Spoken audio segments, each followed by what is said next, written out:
never laugh as a hearse goes by, for you may be the next to die. They wrap you up in bloody sheets to drop you 6 feet underneath. They put you in a pine wood box and cover you up with dirt and rocks. It all goes well for about a week, and then your coffin begins to leak, and the worms crawl in, the worms crawl out, the worms play pinochle on your snout. They eat your eyes, they eat your nose as you begin to decompose. A slimy beetle with demon's eyes chews through your stomach and out your sides. Your stomach turns to rancid grease, and pus pours out like melted cheese. You spread it on a slice of bread, and that's what you'll eat when you're dead. And the worms crawl out, the worms crawl in, the worms that crawl in are lean and thin, the ones that crawl out are fat and stout. Your eyes fall in and your hair falls out. Your brain turns into maggot pie, your liver starts to liquefy, and for the living all is well as you sink further into hell. And the flames rise up to drag you down into the fire where you will drown. Your skin melts off as you descend, and Satan tears you from them. Your suffering will never end, and the worms welcome back the worms crawl out. They'll eat your to a second them out, and when your bones begin to rot, the worms remain, but you do not. So don't ever laugh as a hearse goes by, for someday you'll be the kind of like one these to glasses. die. And Might add them to the overall look. How do you guys like it? Despair. Ask yourself, will anyone care? Now, as the title suggests, we're going to be doing our commentary for Ash versus the Evil Dead, Season 3, Episodes 7, 8, 9, and 10. First, let me acknowledge all of those within the chat. It looks like we got Devin back. We got Vibe back. Pugster, welcome. Mommy, welcome back as well. We got Nicholas Ranger. Paris is back. Cat, welcome. Skater Girl, welcome again. And Anthony, welcome back. Which I was like, you know what? Let's go a little to the old school of the commentaries. And I was thinking about, like, what if we go back to the format of how we did it before? I liked using the entire green screen background, but you know what?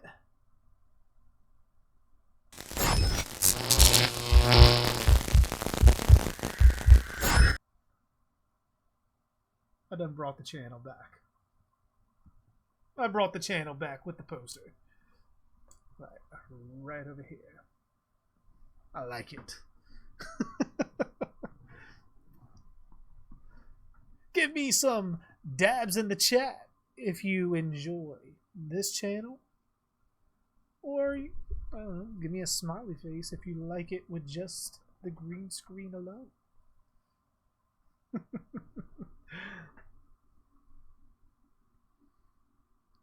Oh, I'm getting tons of groovies. That's just as good as a dab. Because, you know, of course, we got the Nobi cabin behind us. We got Ash and his poster over here. Oh, I'm glad you guys like it. I'm glad you're liking it. I was like looking at it like, why haven't, I mean, what drove me from that before? I was like, I think I just wanted to use a little bit more of the green screen. But you know what? I like these effects. I like them. Stop bringing back my nostalgia for the old days of this channel. I mean, we're not that old. It's like, what, 2 or 3 years the channel's been out? I've only been streaming for like, what, like a year and a half? Maybe 2 years?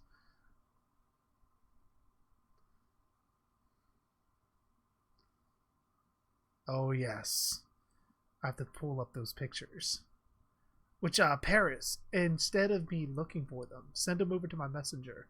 So that way I can pop them on after the last episode.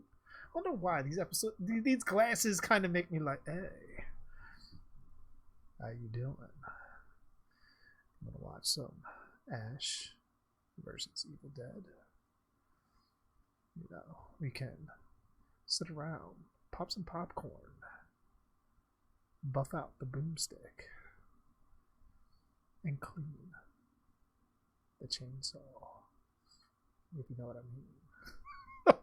No, I mean literally. My chainsaw is fucking filthy.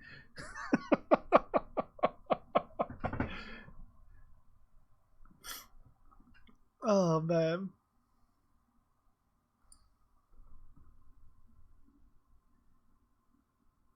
Alright, cool. I got you. I got all the pictures, Paris. Let's look it on my phone real quick just to make sure I got the messages.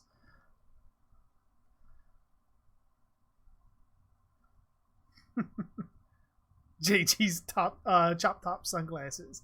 Music is my life. Dog will hunt. Dog will hunt.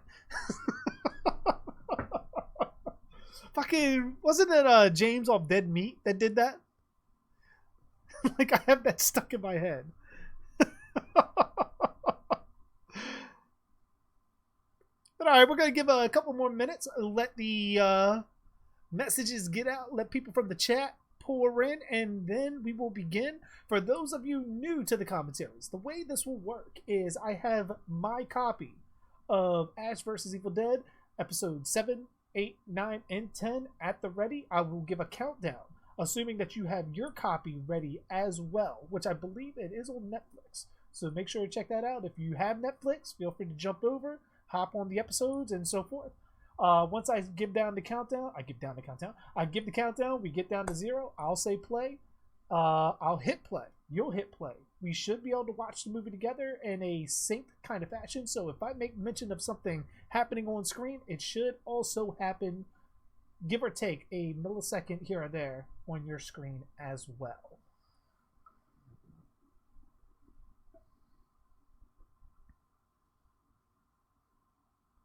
If that makes any sense for anybody. If you have any questions at all, feel free to let me know.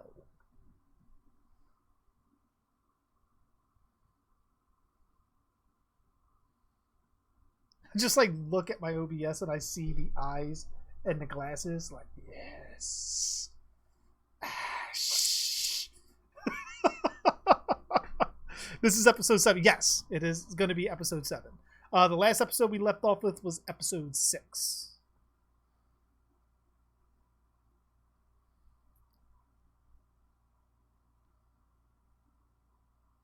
Which will give it around the 11-minute mark. It's on 9 minutes now. Once we get around there, we will officially be beginning. Unless anybody needs more time.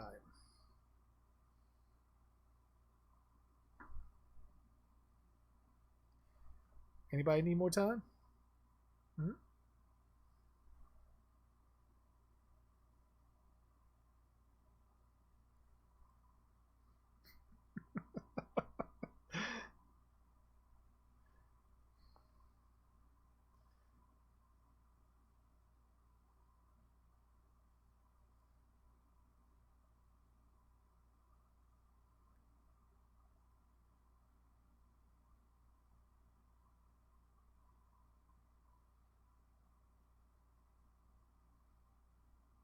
I'm sure she'll make an appearance at some point. If not, she'll likely be lurking. Harley, I know you're lurking out there. Let thyself be known.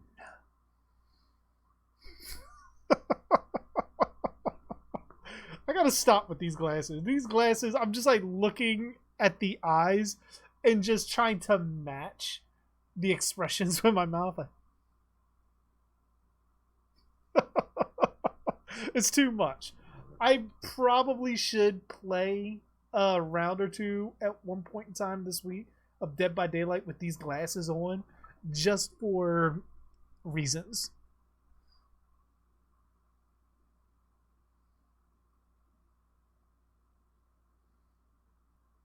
All right. We got about roughly 15 seconds before we begin.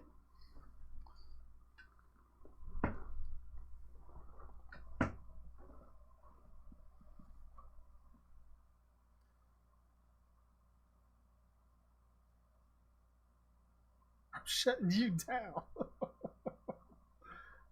There will be no shutting me down. None. All right. All right. So we're at over 11 minutes into the stream. So we will be beginning, assuming that I gave all of you guys more than enough time, because I didn't see anything in the chat that anybody needed any time to get their stuff done. So what we're going to do is I'm going to turn off my desktop audio. So if I get any super chats or any kind of alerts, I am hearing them, but you are not. Just because I can't play those alerts on top of the audio for the show. Otherwise, I will get a copyright strike. So, not going to do that. So, with that being said, let me pull up my player.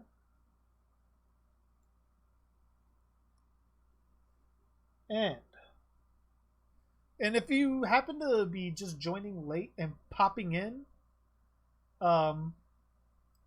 pretty much your episodes, feel free to ask me for a timestamp. I'll let you know where we're at, let you try to get at least close to it, maybe get a little bit ahead and so forth. You know, however you want to do it, however it works. But let's get to it. And we begin in 5, 4, 3, 2, 1, play. Feels like it's been so long since we did a commentary.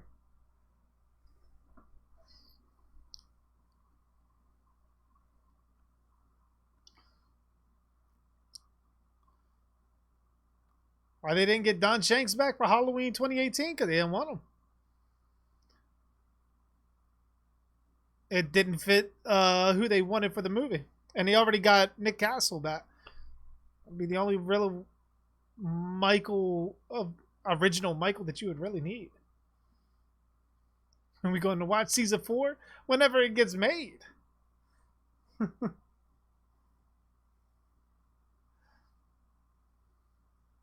I'm on season 5 myself. You liar! Lies! Girl, though, send me a copy.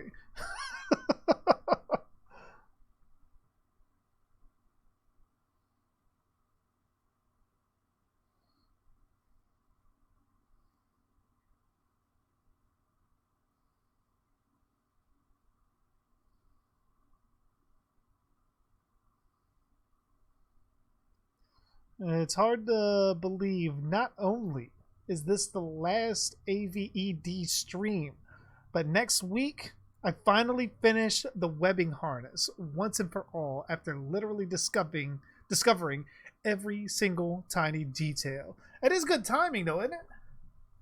It is good timing.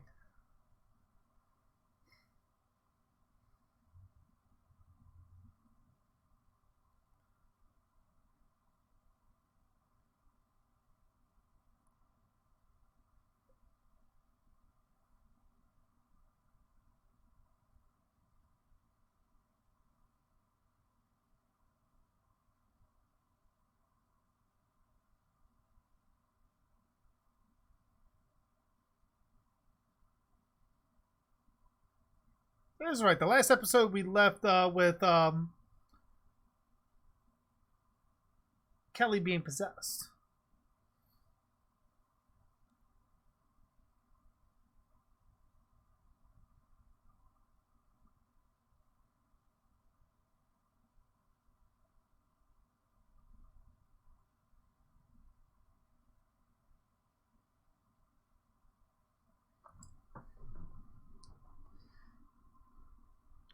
Well, with that, Paris, next week, because I haven't announced it yet. Next week for Tuesday's Let's Talk, it's gonna be Evil Dead. Oh yeah, Evil Dead ain't over yet. While we'll be doing Fede Alvarez's Evil Dead commentary for tomorrow, the Let's Talk for next Tuesday is Evil Dead. So, oh yeah, we got you. We got you covered.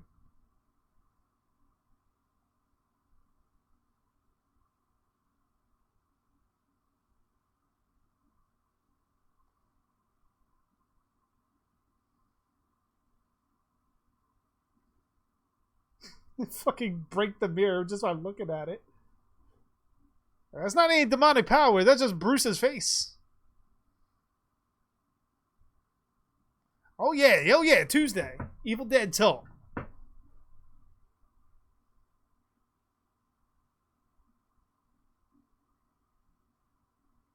Oh no, that would have been cool if his saw hand, like if it actually had like some kind of demonic properties that work like a chainsaw.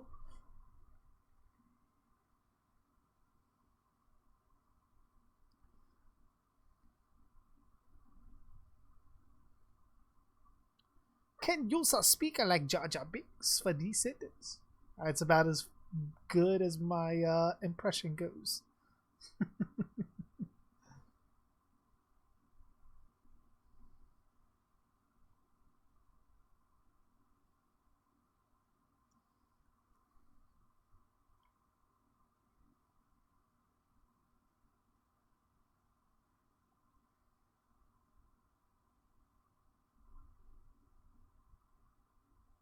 So I can't remember. Didn't Ruby practically kill Kelly's body?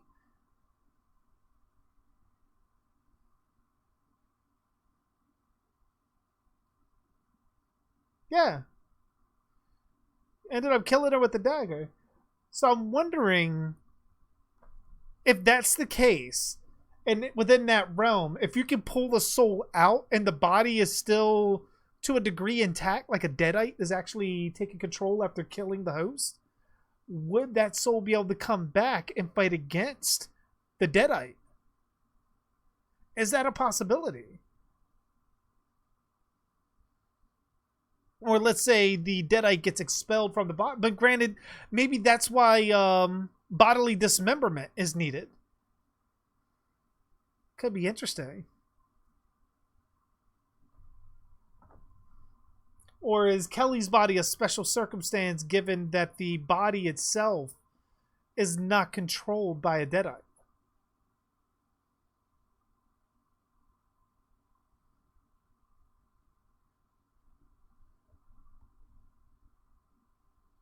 Not if there's spirits in the rift, but oh yeah, I mean,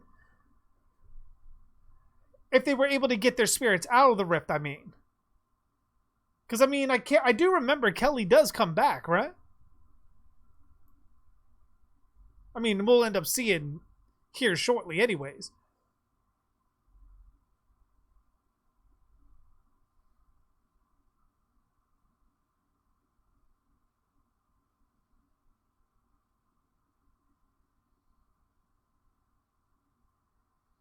She does after Kaya's gone.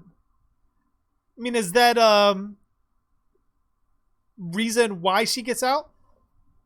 Because her body is left without a sort of a spirit driving the vessel, like the vessel is empty, so she's able to break free and go back to her vessel, which would be her own body.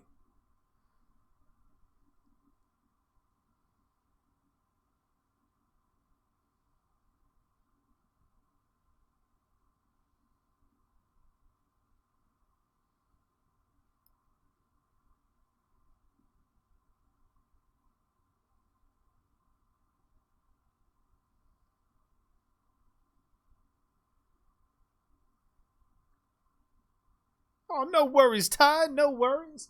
This is the second stream today.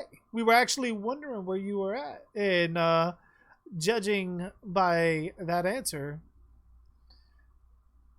you don't need a late pass for that.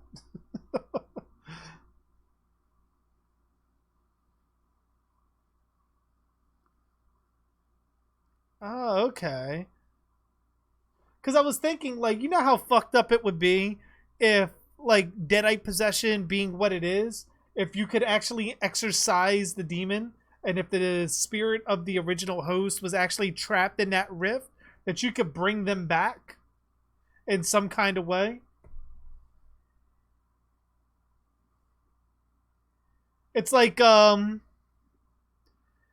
it's like you in a zombie apocalypse. Like you're killing all of these zombies all over the place, just decimating them without any worry in the world. And then come to find out there's actually a cure that makes them human again. Like how that would weigh on someone. Oh, what's going on, Chuck? How you doing?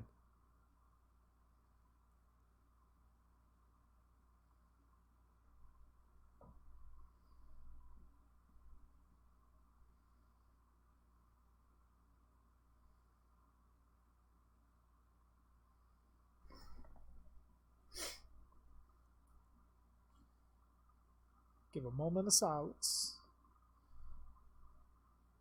for not only them, but for all my deaths in DBD. Everyone bow your head and give your respects. For how many aces and how many aces, ashes, Kates, Zarenas, Yuis, and all in between.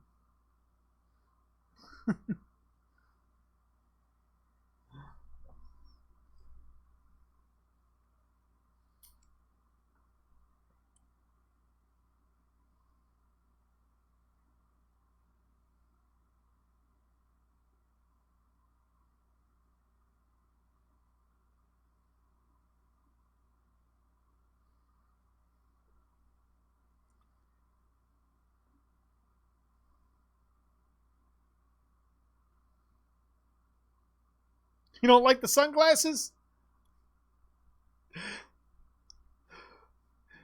It's like I like the eyes in them. Just like get to a certain point with the eyes all open. I see everything.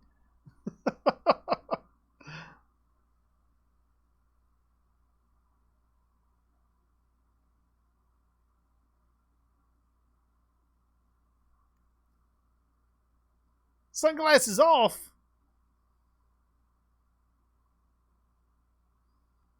But you gotta get sunglasses, Devin. First you tried to take my bandana. Now you try to take my glasses. I'm watching you with both eyes. And then these eyes underneath.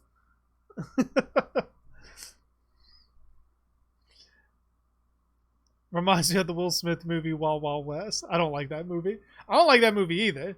But if anything, if the glasses, the shape, and everything around it, if it reminds me of anything, it kind of reminds me of Natural Born Killers. That's where I take inspiration for it for.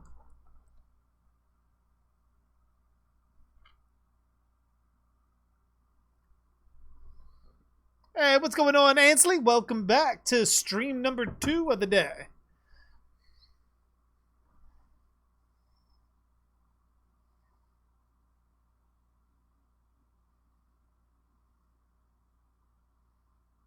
I heard the original Wild Wild West show was awesome. I've just never seen it. Heard it was good, though. I just wasn't a fan of the Will Smith one. Just based on merits of quality. It wasn't that good.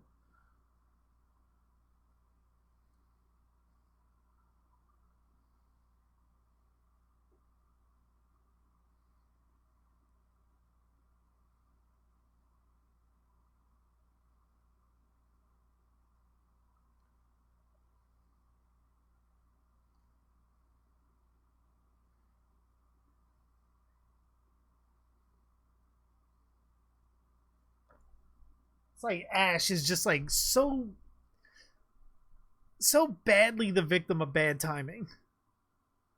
I think that's like literally his defining quality in life is just being victim of bad timing.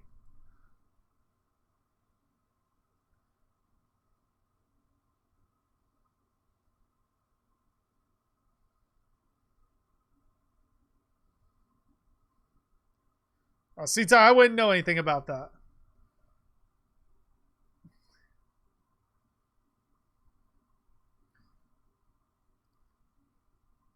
But quite often, when it comes to anything like race-wise in casting, unless it's a central point or a character is considered iconically looking a specific way, then going against that can be very tricky. Can work, but it can be very tricky.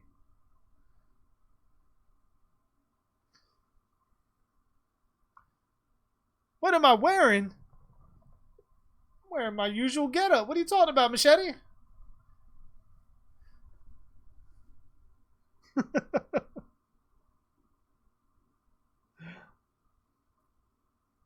Hey, what's going on, Five? How you doing?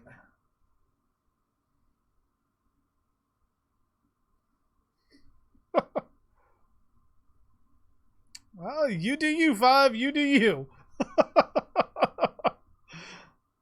Texas Chainsaw Massacre 2 glasses? Yeah, I mean, Ty did make mention of them being like Will Smith Wild Wild West glasses. I made mention of maybe Natural Born Killers, but I think the general consensus is Chop Top. Dog will hunt. I can't get that out of my head. I gotta stop watching Dead Meat with that shit.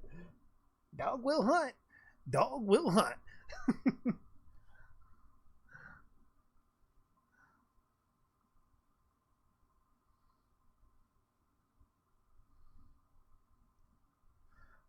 And I'm completely fine with that, Devin. I am very much completely fine with that.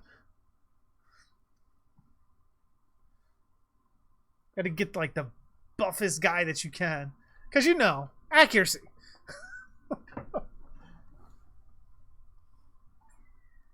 Well, that fucking became kind of creepy. Very quickly for it.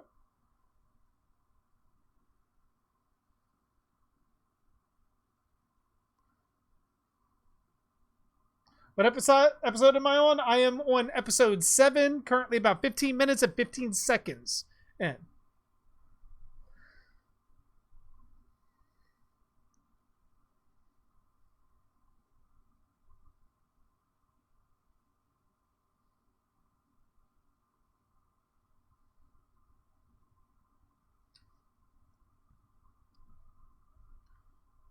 See, I don't know any of the books about James Bond or anything like that. So, and then we don't know if Idris Elba is actually playing the actual James Bond. Because in one of those movies, they sort of repurposed his number 007.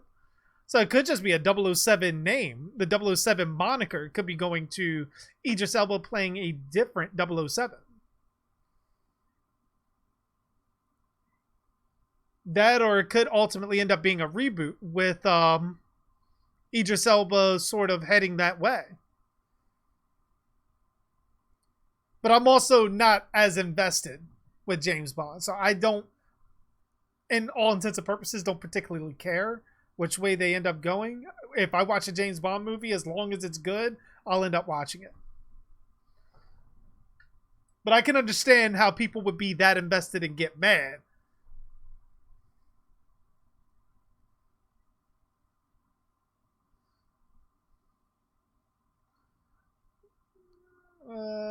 Paris says, so JG, I got a small story regarding episode 9 when we get to it, regarding a friend of mine's first time seeing it live. Oh, definitely do share once we get to it.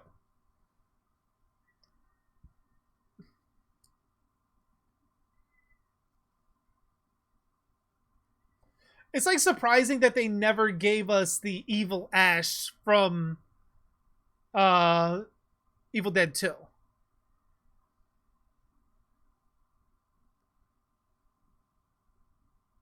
Some bloody gameplay? That was earlier when we were playing Dead by Daylight 5. But I mean, do subscribe and stick around. We'll end up playing some more DBD at some point in time this week.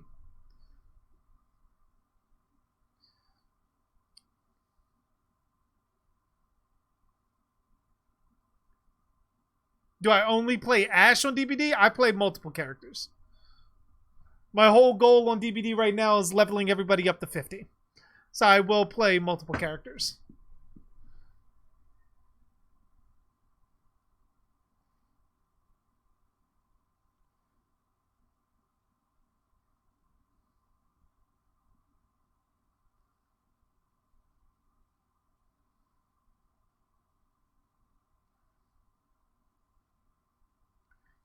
I mean, that's something you're gonna have to.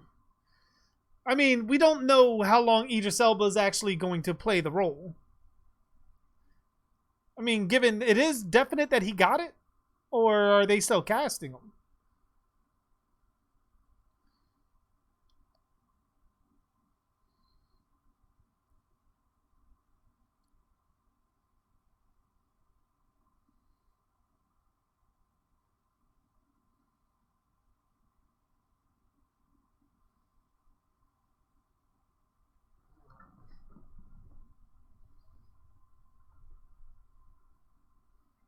Ooh. Just headbutt the shit out of her.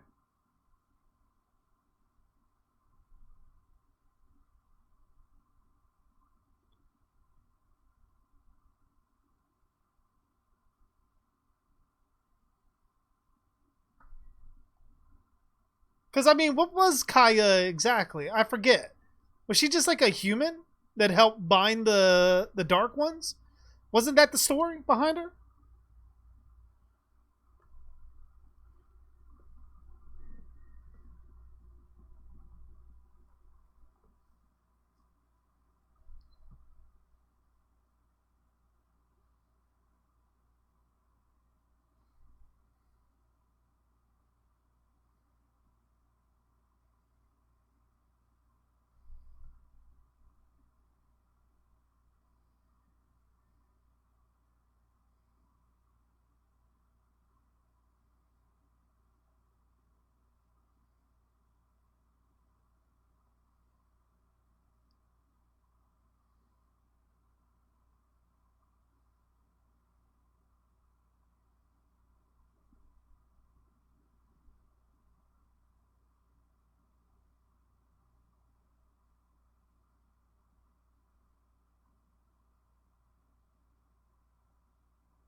Ooh.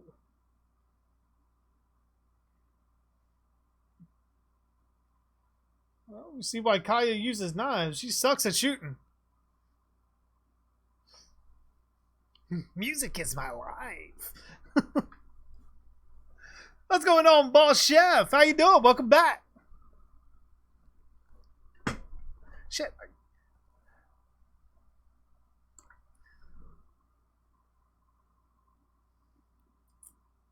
Lick my plate, you dog dick. Completely wrong series. She was a necromancer. Okay. Because I know they said that there was with Ruby that she was able to send the Dark Ones to, I guess, whatever realm they were in.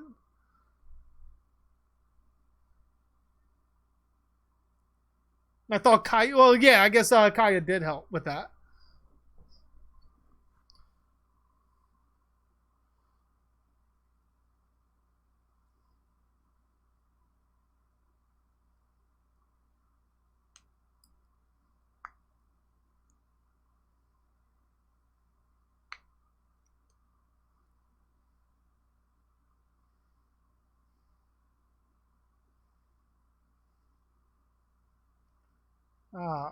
Okay, I see.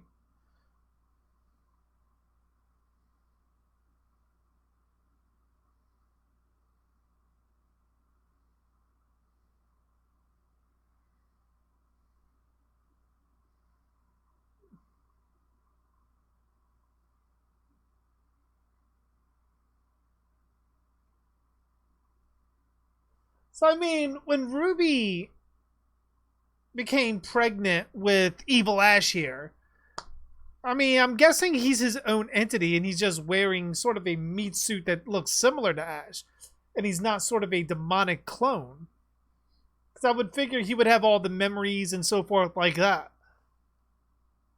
But I guess that would be too similar to maybe Evil Ash from Army of Darkness and Evil Ash from what, season 1?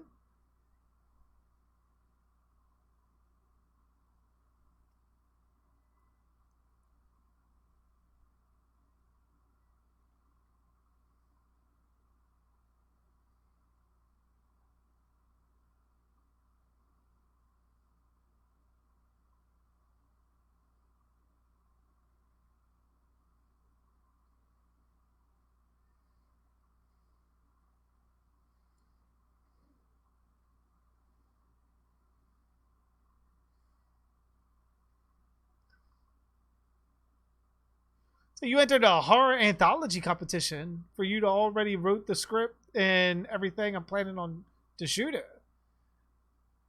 What kind of horror anthology? Just anything?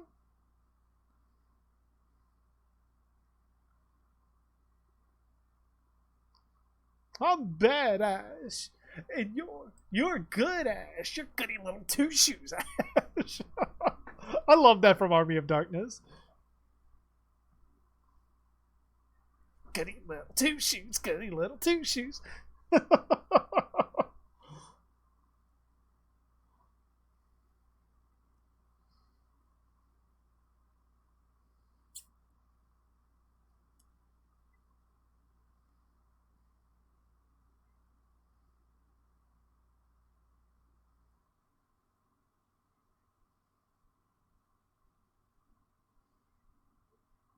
Ooh. I remember seeing that for the first time, like, no, not Brandy.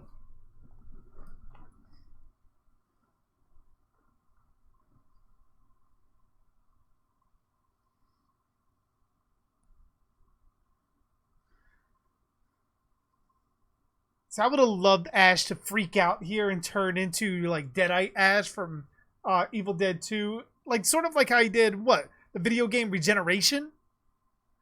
And really fucking beat the shit out of Ruby. That would have been awesome.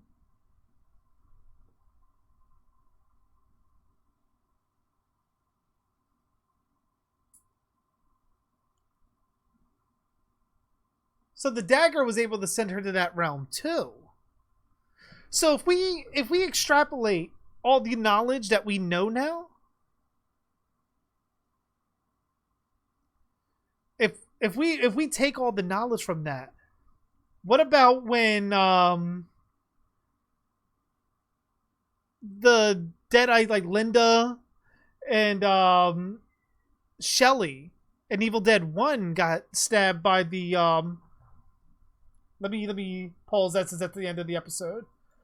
If we take that information, because that's the end of episode 7, if we take that information and Shelly and Linda in Evil Dead 1 was stabbed by the Kandarian dagger, what if that same effect happened and they're trapped in that realm?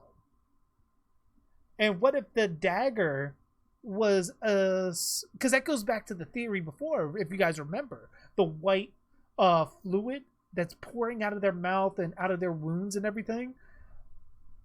I thought it was maybe expelling humanity, like, you know, like what was remaining human in them. But we know Deadites can change their look at will. They can go back to normal. They can go looking decayed. They can do that. But what if we had it wrong all that time and the monstrous look is actually the glamour, and in reality they're still human? They still look as human as they did before they ever turned. And what if stabbing gets rid of the spirit inside of the vessel? That's the point of the Kandarian dagger, at least in this sense, when it's stabbing a human. Because it happened to Kelly, it now happened to Brandy. What if that would have happened, and if they were able to find a rift? Granted, they would have had to keep those specific bodies on ice until they found the rift.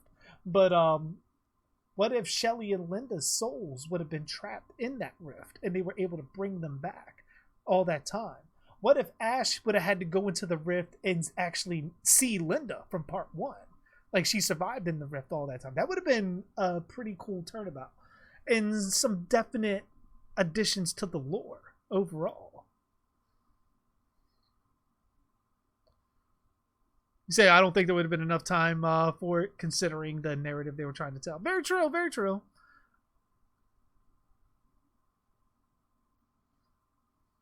Who is the most powerful demon in the Evil Dead universe? I mean, for what we know, I mean, it's the Dark Ones. The Dark Ones would be above all, as far as we know, especially from what I remember in these episodes. The Dark Ones are, aside from Ruby, practically untouchable. Kandar? You think Kandar is? You think Kandar can actually take out the Dark Ones, though? Because, I mean, I still consider the Dark Ones to be demonic.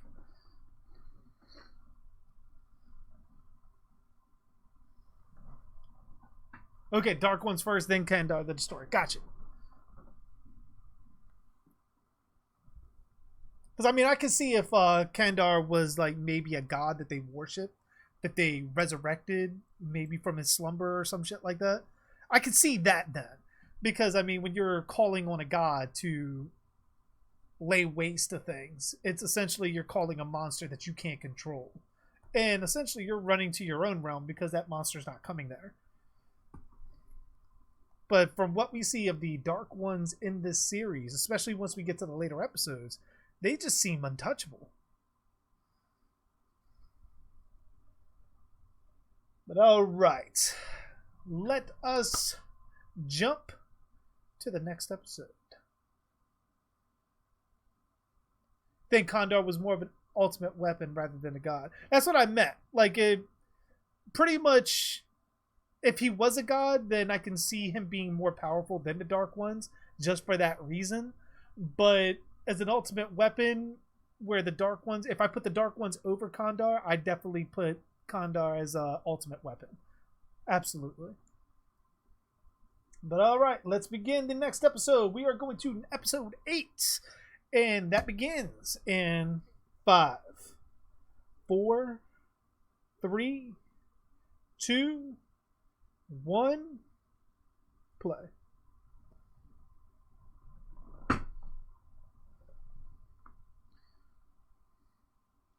Do I think there could be someone stronger than the Dark Ones? I mean, there's always a possibility that a writer could end up making one.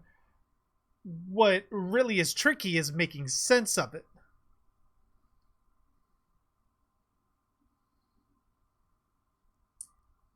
Ty says, it's a horror anthology. Some YouTubers put it in his evil Stevel.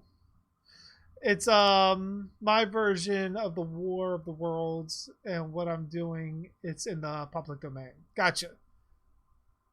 Said, yeah, I'm looking forward to shooting it, the movie for my horror anthology. Definitely keep us posted on it, Ty. And especially you start doing any kind of social media work with it, feel free to jump into the JG Dark Hordes of Horror page or on the Discord to help promote it.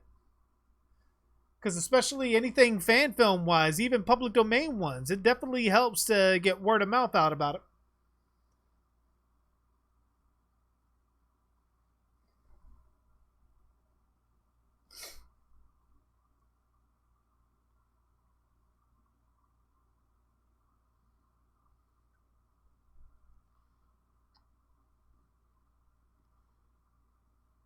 But look how Kandar gets defeated so easily. I mean, it's literally you take the one weapon in the world that can possibly hurt it and give it to the chosen one. It's literally just a perfect storm at the perfect time. Because, I mean, if that dagger was in any other place around the world, there's no stopping Kandar.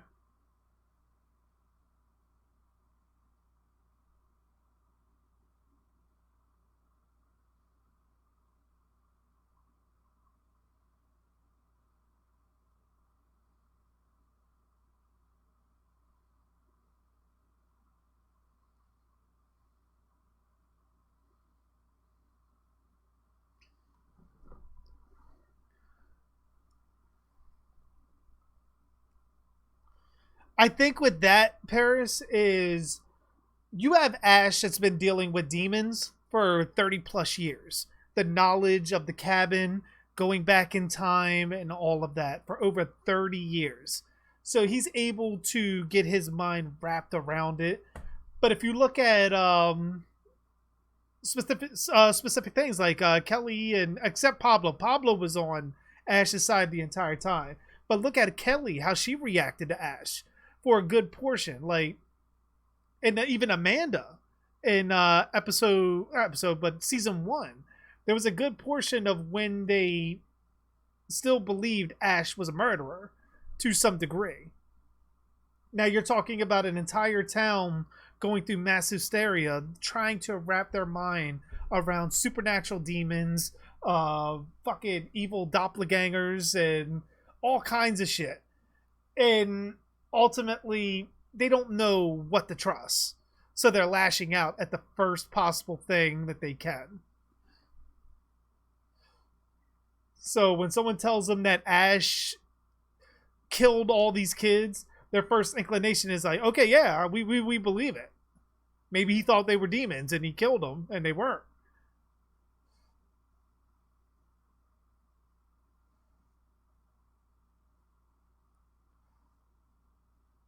Because, I mean, as we see, the police on here aren't very smart.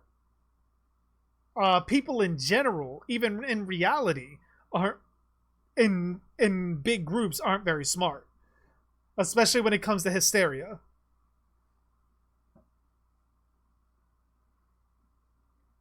Ooh. That kind of reminds me of Drag Me to Hell.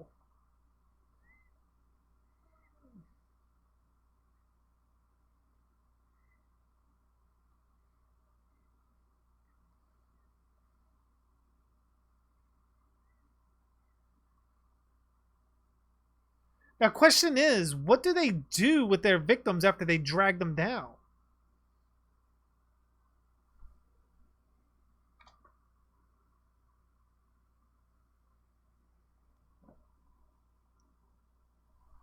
Because, I mean, do they actually devour the souls? They torture them, okay.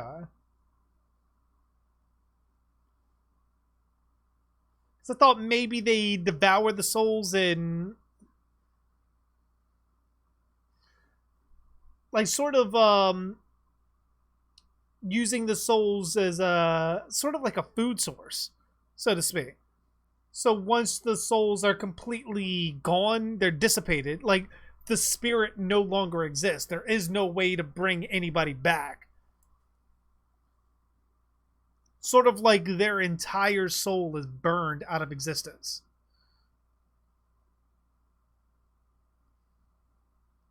Because, I mean, that would add some credence to, you know, Henrietta's like, I'll swallow your soul. Hey, what's going on, Harley? How you doing?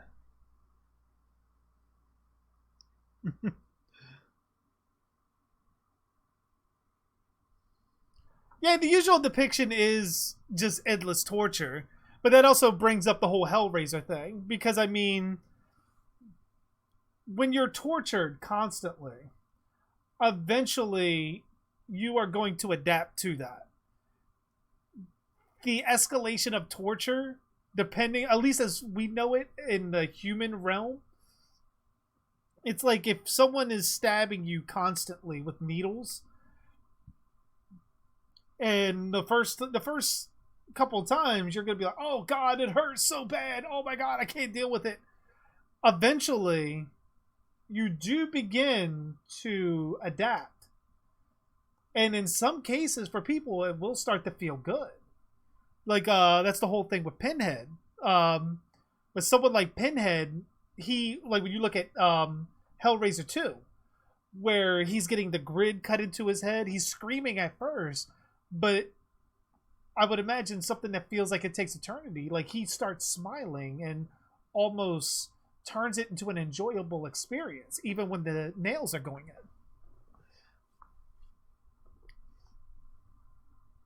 Hey, what's going on, Mr. Gims? How you doing? How's your stream going? I'm assuming that you're still on, or are you all done?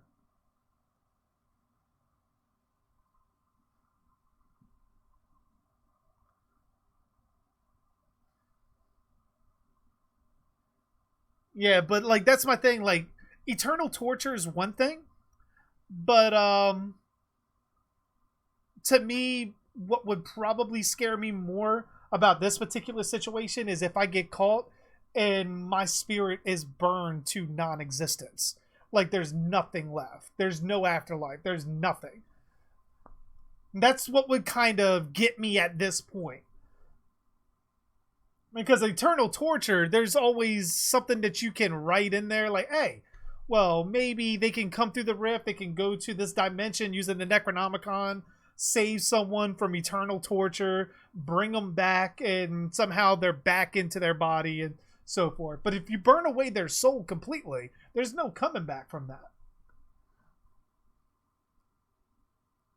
Oh, you say you're all done. All right, came to chill and love the topic. Well, feel free to jump in if you got anything to add, if you hear anything you like. Right now, we are currently 8 minutes in and 40 seconds into episode 8 of Ash vs. Evil Dead, episode 8 of season 3. I was like, wait a minute, what did I just say? Yeah, but that's it.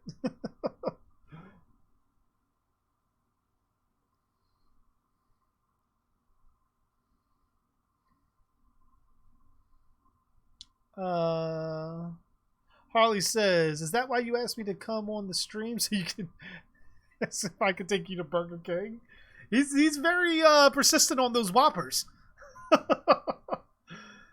Although I could go for a milkshake right now too. Ranger says that Stephen Hawking's be able to solve the book version of the limit configuration.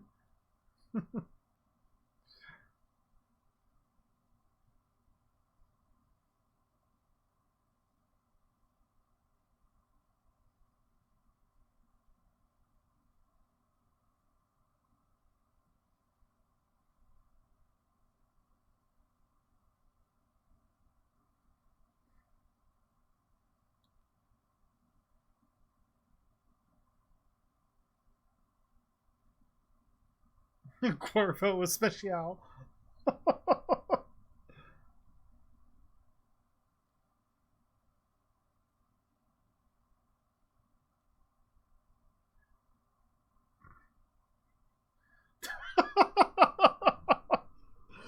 Trying to find out if Kelly's pregnant.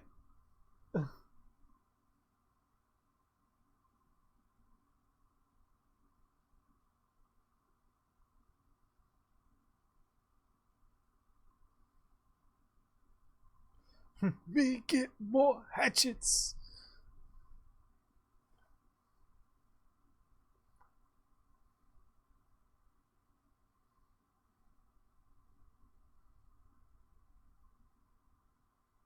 Pretty much, like the banter between both of them. Like what, pregnant?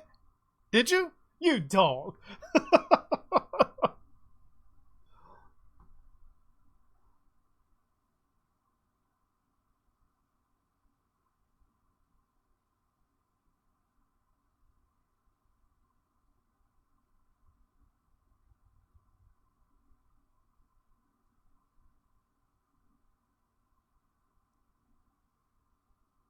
So essentially, yeah, the dagger is the fucking key.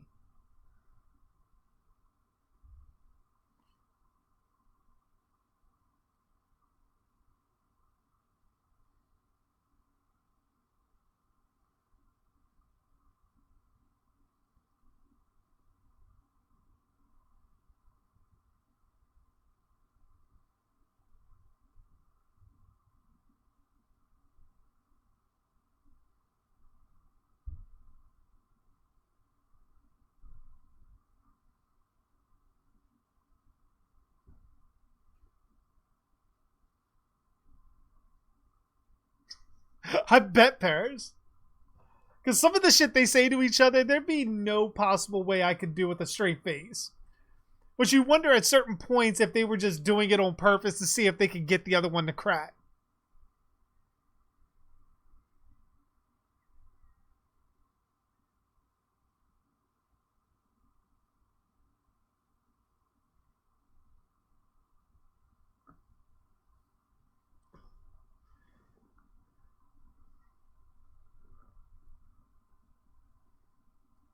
Well, technically, you don't need to drive him to his house. Drive over to his house, Harley. Just gotta get him DoorDash. Just need his address. Which, while you're at it, I get a burger too.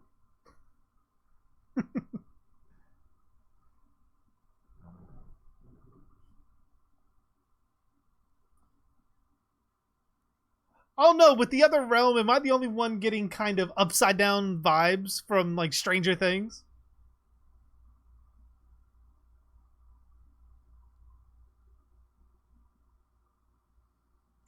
And I'm wondering, is this realm only for those killed by supernaturally charged evil?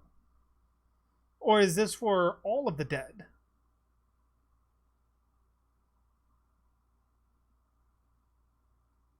Like, I guess Ash's father should have been there too, because he was killed by the possessed Delta. So how the fuck did he move on to the afterlife?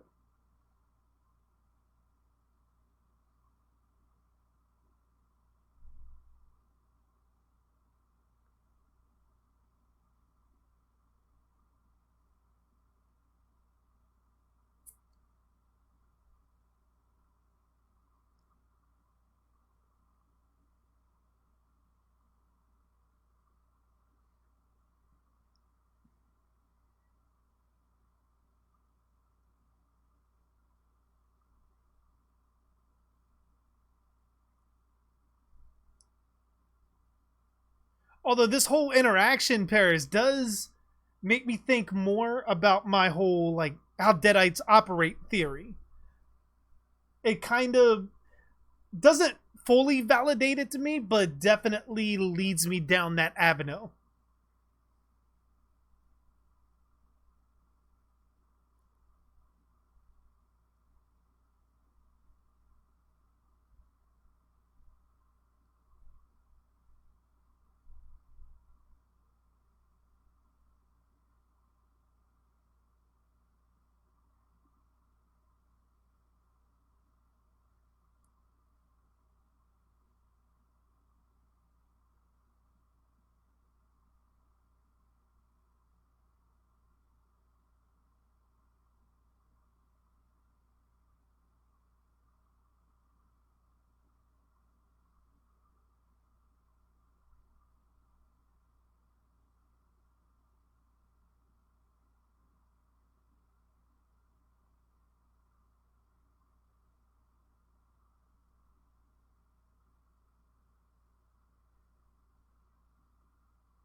Was Superman a Gary Stu before Kryptonite?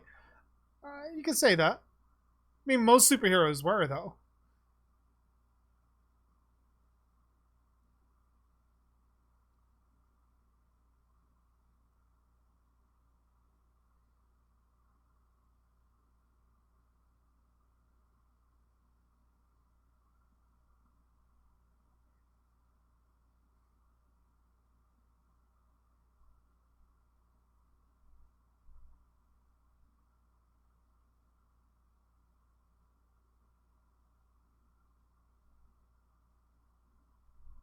It's like all those power tools and possibly sharp objects. I'd be very, very fucking weary.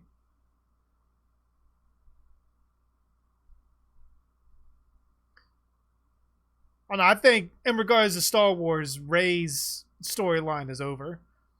They're likely going to move on past that. You might even see the role get recast with an older actress playing the role.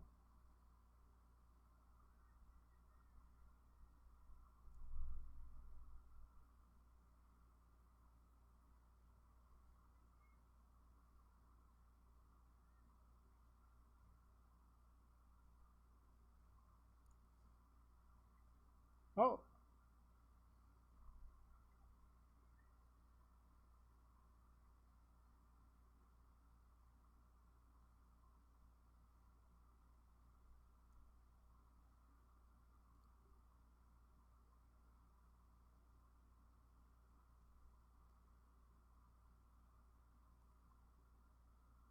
Although, like, with the Deadite there, like, it kind of seemed like the makeup was a little bit too clean, not gnarly enough.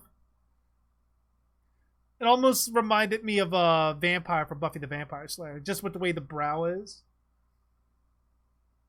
But I still do like the white eyes. That's something that Fede Alvarez's movie was gravely missing. They changed the eyes, they put contacts in, but having those things whited out, or even in part one where they, I guess you could say they were pinked out because you couldn't see any white. It was just like bloodshot white. Like, that was very effective to me, especially as a kid.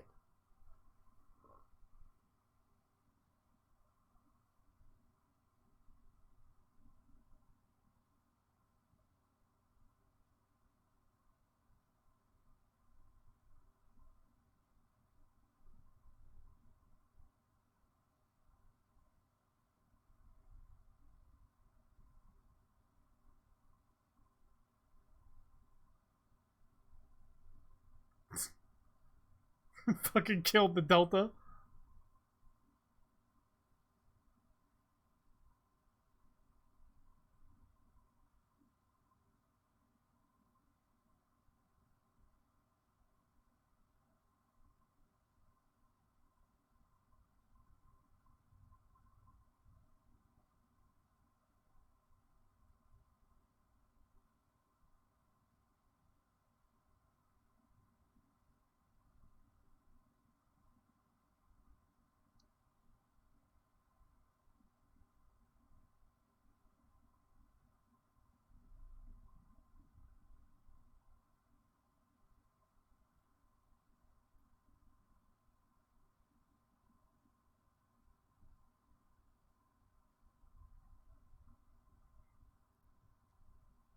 Who is going to be the next Michael Myers after Halloween ends? That's unforeseen. They don't even know what the story is going to be yet. I mean, I would assume if it's continuing in the timeline and Michael's still alive afterwards, it'd probably be still James Jude Courtney. That would make the most sense.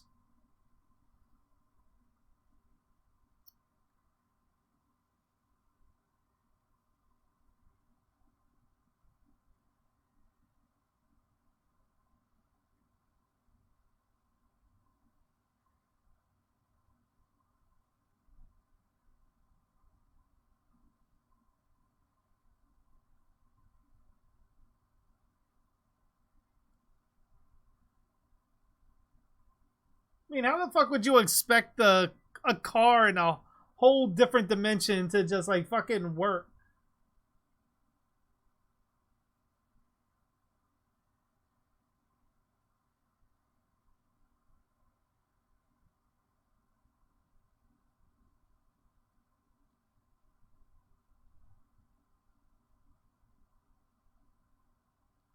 Because now I'm kind of interested where they suck those people down to.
Oh, fuck that. I would have kept the axe with me. The little hatchet. Although I do respect Pablo's attempt at trying to become Huntress. That's hilarious. Fucking paint shaker head stuck. That's very creative. That's very creative.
So yeah, it would be a whole vessel thing.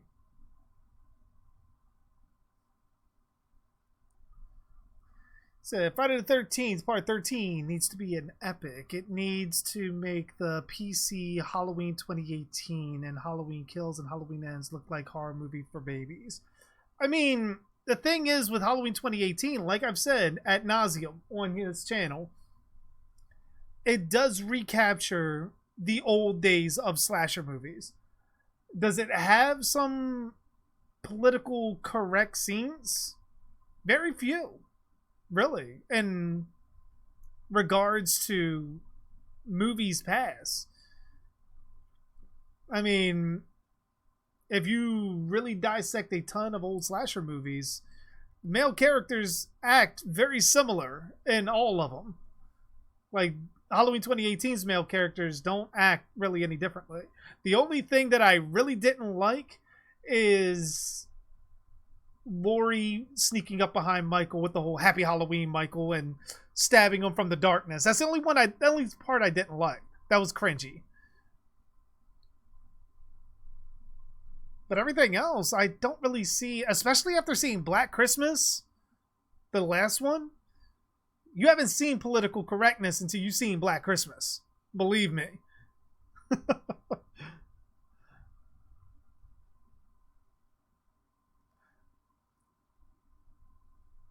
You don't want James Jude Courtney back as Michael Myers? I'm not a fan of him. How do you know, Anthony? You said you've never seen the film. If I remember right, you say you never watched it. So how do you know if you're not a fan of him? You can't say you're not a fan of something if you ain't never seen it. Like, that's the thing. You can say it didn't interest you or anything like that, but ultimately you can't say not a fan of it if that's the case. Because, I mean, that's a critique of his work. Paris says, okay, JG, I'm going to tell you my story a little early.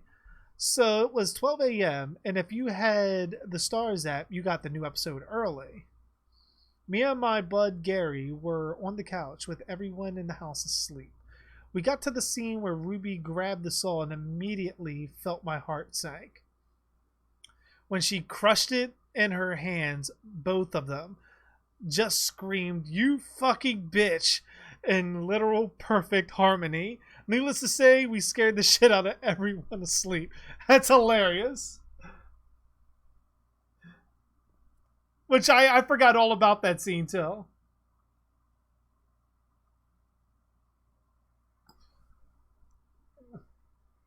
Alright, that's the end of episode 8. But yeah, that's some funny shit. That's some funny shit, Paris. Peanut butter on my penis. But I mean, you can tell the whole peanut butter on my penis part in Halloween 2018 was definitely a jab at Rob Zombie's movie. Given the whole kitchen scene with Judith and Michael and Ronnie and fucking Michael's mother. Like, you can definitely tell that was a jab at that. But ultimately, it wasn't something that I heard, and ultimately, like, you know what? This movie sucks because of that scene. Like, it wasn't anything like that. That's an extremely closed-minded way of looking at movies. Like, if one line in a movie can fuck up the entire movie for you before you even get into all of the movie, chances are you're going into that movie already not liking it. I don't know, to each their own with that. I mean, like I said, personally, I liked it. Now, Friday the 13th being an epic, I would want them to go back to basics first, to be completely honest, because they lost their footing a long time ago. Their footing in Friday the 13th has been not that good of a track record. Because, I mean, the reboot, okay, at best. Freddy vs. Jason, very cartoonish, not Friday the 13th-esque. Jason X, entertaining, still cartoonish, not very Friday the 13th-esque. Jason Goes to Hell, what the fuck? Entertaining, but what the fuck? Part 8, still entertaining, very gimmicky, but had some Friday the 13th feel to it, but ultimately not that good. Part 7 had no story, but still entertaining and definitely had the Friday the 13th tone. And everything before that was pretty much in line. It told a really good narrative. And that's the thing. Like when you get up to part 6 and you have 12 films, and half of your films don't recapture the essence of what the series is, I think going epic for even for a 13th entry is a bit much to ask. Because it's essentially like telling a chef, not even a chef, just telling someone that you live with to bake a cake, and they have a recipe that they have written down. They bake a cake a billion times off that recipe, but you know they might have Alzheimer's, so they can't remember shit. So like pretty much you lose that recipe, but then you tell them, you know, you bake a cake, you've done it a million times. Then they go and they bake it and it tastes like shit. Like, well, but we have all these other cakes over here that taste good. Go bake another one and it tastes like shit. Do it around 6-7 times, and you know what? I think we need to go back to the drawing board and possibly rewrite the recipe because this shit ain't working.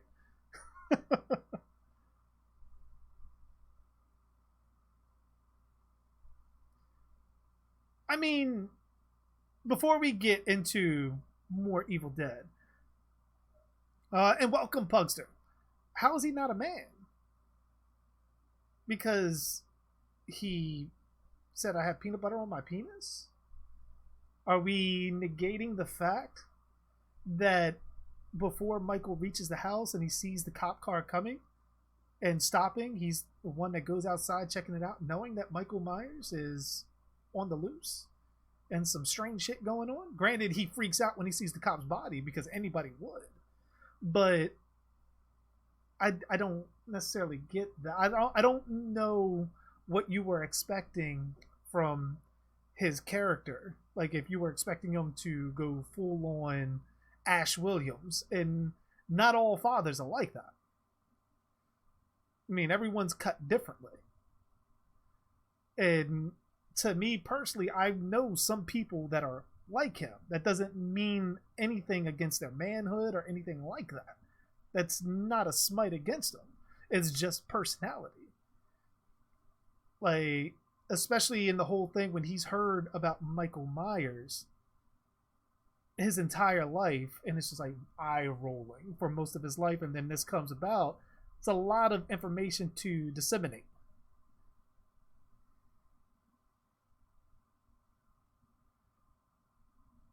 But then he's not a man's man because a man would protect his family and go Ash Williams on his family. To a degree, yeah. I mean, you would have it where pretty much they would be willing to fight, but to think because it's just a film that you get these characters that are, you know what, I will sacrifice myself for everyone in this house. Not everyone in real life's like that. Not when the chips are down. Not everyone's like that. That's a very unrealistic standard. And to hold, even in movies, everybody up to that, especially cannon fodder characters like the father is, that's just there to boost the body count. Like, he doesn't add anything to the narrative at all, and he wasn't meant to.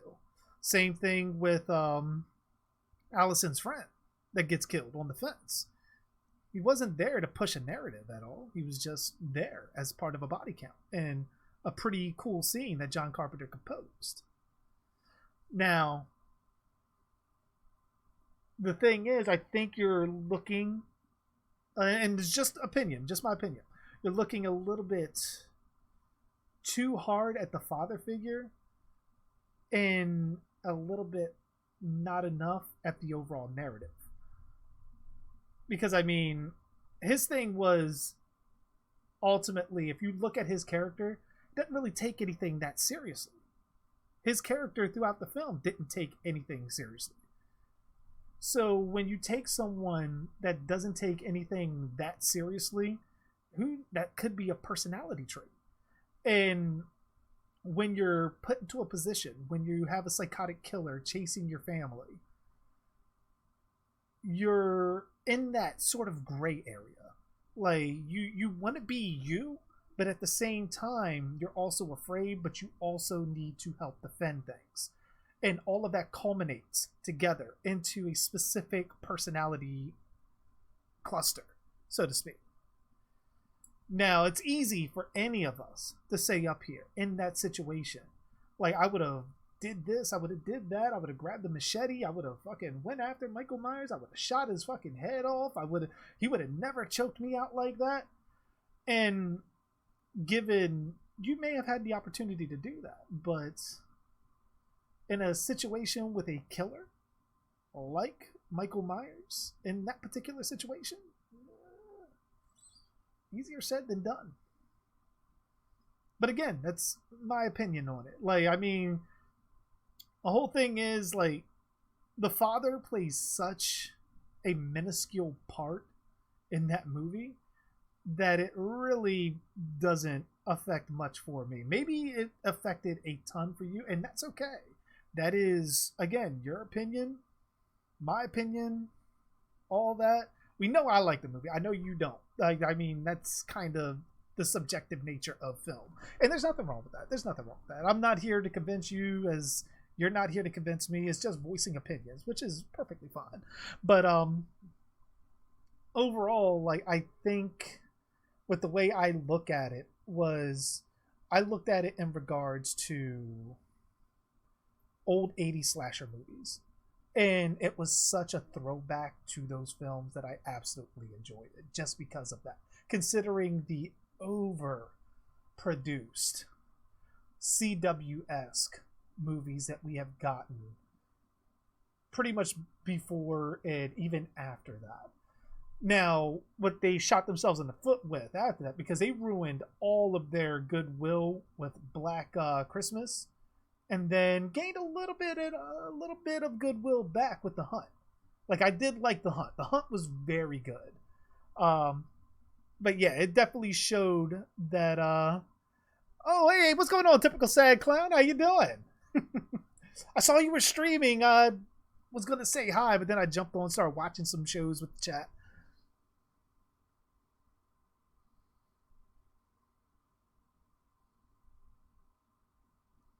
I mean, you can't say that, though, Ty. You can't say that, because saying that you're... Now, this is where opinion doesn't become fact.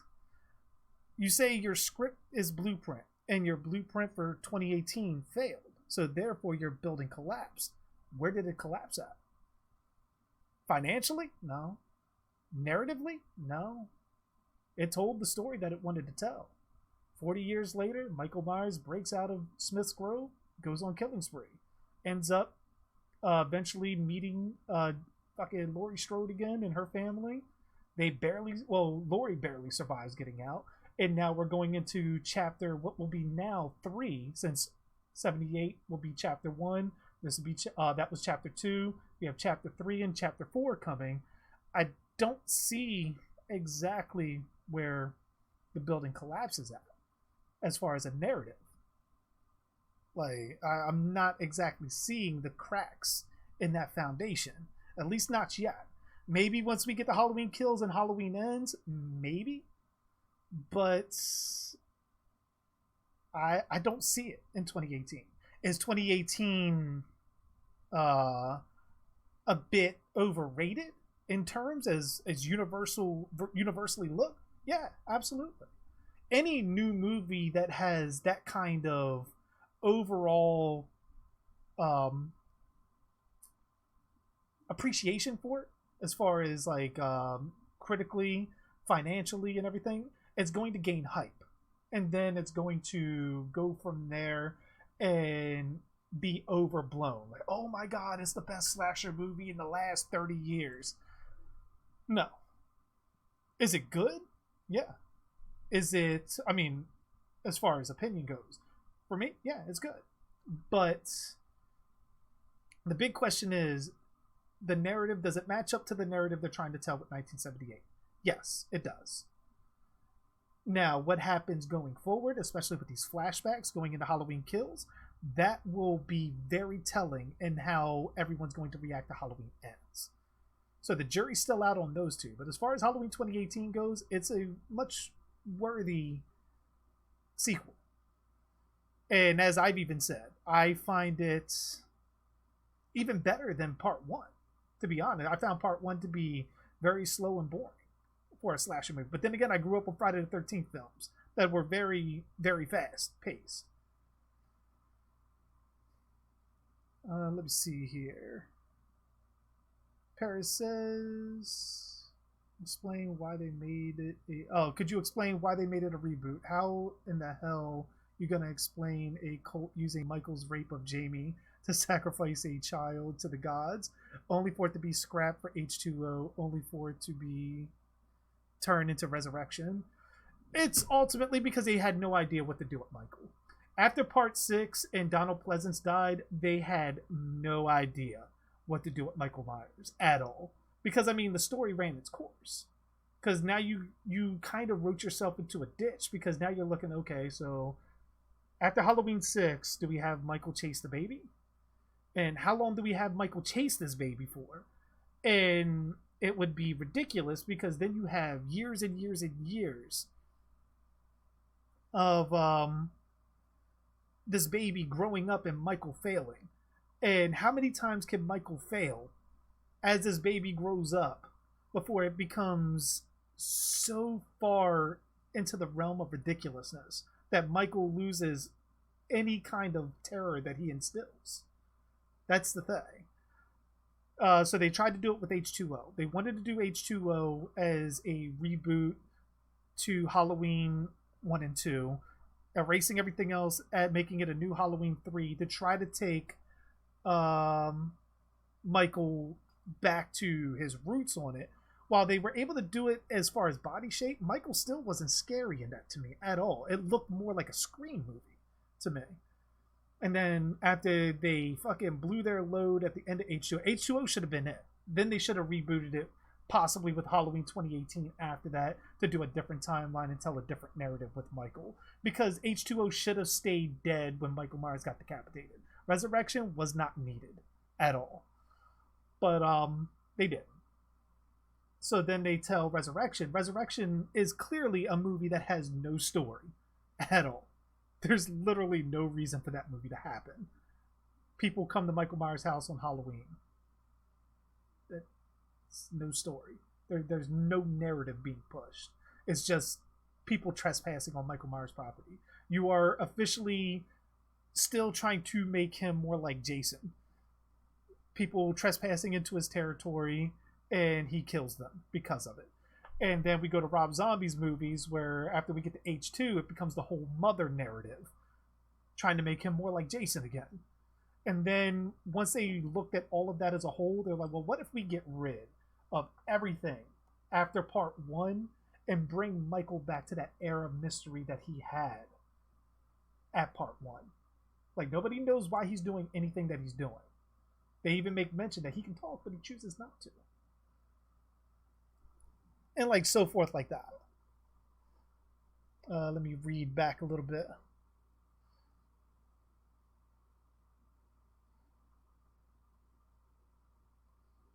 Oh, I see what you're saying, Paris. I look like, how do you come back from that without rebooting back to the beginning? There's no feasible way in a good storytelling perspective to do that. Very, very true. Very true.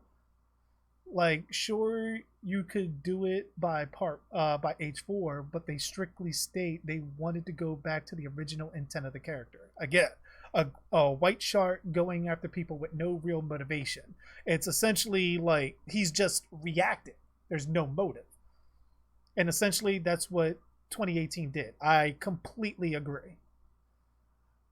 There's no feasible way you could have made 2018 without it being a reboot while still having it being good. And Ty says, I was laughing at some of the kill scenes because of how they were directed, and I shouldn't be laughing at a horror movie when somebody's getting killed. I was laughing as if it was Tommy Boy. Evil Dead works narratively to have alternate timelines because of the book. Star Trek works because they have a device that can explain why there are alternate timelines. Okay, now to unpack some of that. One, what death scenes were you laughing at? Because, I mean, I don't recall any death scenes that were particularly funny. There was some scenes that happened before the death scenes that might have been funny, but I'm not sure as far as what death scenes were particular particularly like laugh-inducing. As far as the alternate timeline thing goes, yeah, they're alternate timelines, but we're not talking about crossing the stream, so to speak, where Star Trek and Evil Dead can interact with their alternate timelines. Halloween is a bit different in that sense. There's no threat of them ever crossing the streams to go to H2O's timeline or the Thorn timeline or anything like that, or even going into the Season of the Witch timeline. I mean, they could always incorporate that because that was a one shot and it doesn't contradict anything in the films. But there's no reason to state, there's no rule in any book that ever says once you set forth a timeline in a movie, you cannot tell alternate stories based on said timeline. There's no rules in that. And ultimately, fans of the series will dictate how they feel with pretty much overwhelming results. And the overwhelming result of Halloween 2018 was it was pretty much loved. Especially taking Michael and making him as... Michael is scarier in 2018 than he was maybe in Rob Zombie's movie. Because Rob Zombie's movie, he was a scary motherfucker. Part 6, he was a scary motherfucker. But if we're talking overall, like you wouldn't want to see him in real life, Michael Myers in 2018 is one of those people. Like since maybe H2. Not Rob Zombie's, John Carpenter's.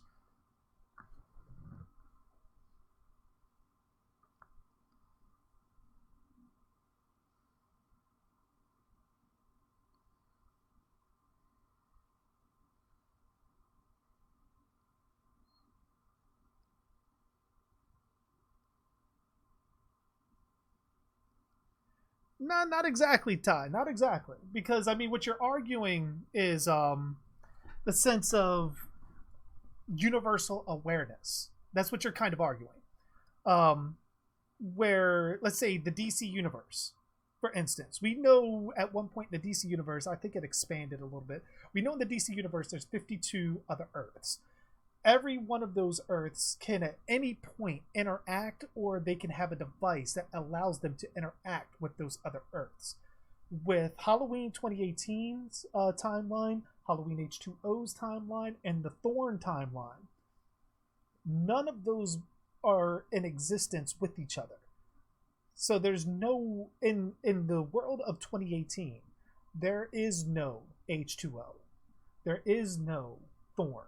There's none of that. None of that exists. Even if they had a device to do that, to cross into another dimension, that's not a world that they would go into. Those worlds don't exist. You would have to take it as those stories are done, they're wrapped up, tied up in a bow, and tossed in a box. They're done. Now they're telling a different story that's not tied to those original narratives. They're trying to be a little bit more original, so to speak. Sort of like how could I explain that?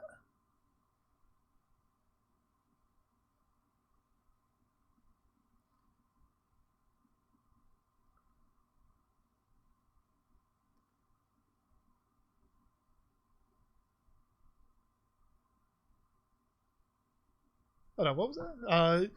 And that includes for movies, books, video games, etc. Explain why this takes place in an alternate timeline negatively for your story so it makes sense when you binge watch or binge reading. They explain why they got rid of those movies as far as narrative wise. One, because they felt like the brother-sister angle for Michael Myers and Laurie was essentially played out, so to speak. It was too handcuffing to a narrative that they wanted to tell, and it sort of gave Michael too much of a focus on one particular character. When they're getting John Carpenter back, John Carpenter even states his original intent of Halloween was to make Michael a force of nature, not tied to anyone in particularly. And his hatred for Halloween 2, even when he wrote it, was like he was drunk. Like, and he needed the fucking royalties. That's why he did it. So pretty much he wrote in his mind a bad story, and this was his way of coming back and helping correct it. So that's why he joined on.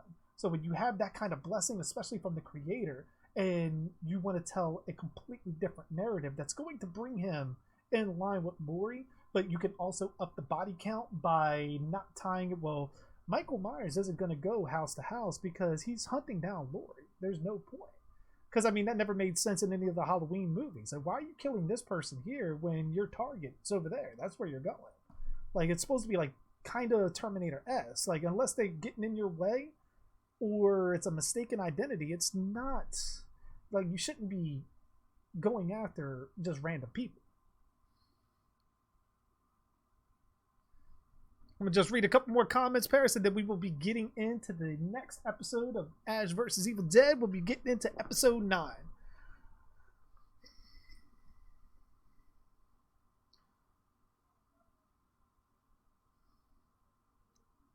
But ultimately, long story short, Ty, normally when they ignore things like that and they want to reboot it in that sense, it's because narratively they hit a wall. And there's no way to tell a good story once you hit that wall.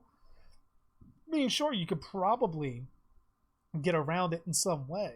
But the thing is like I even told Anthony before, when you go from the minuscule amounts of money that they're making and it just keeps dwindling down,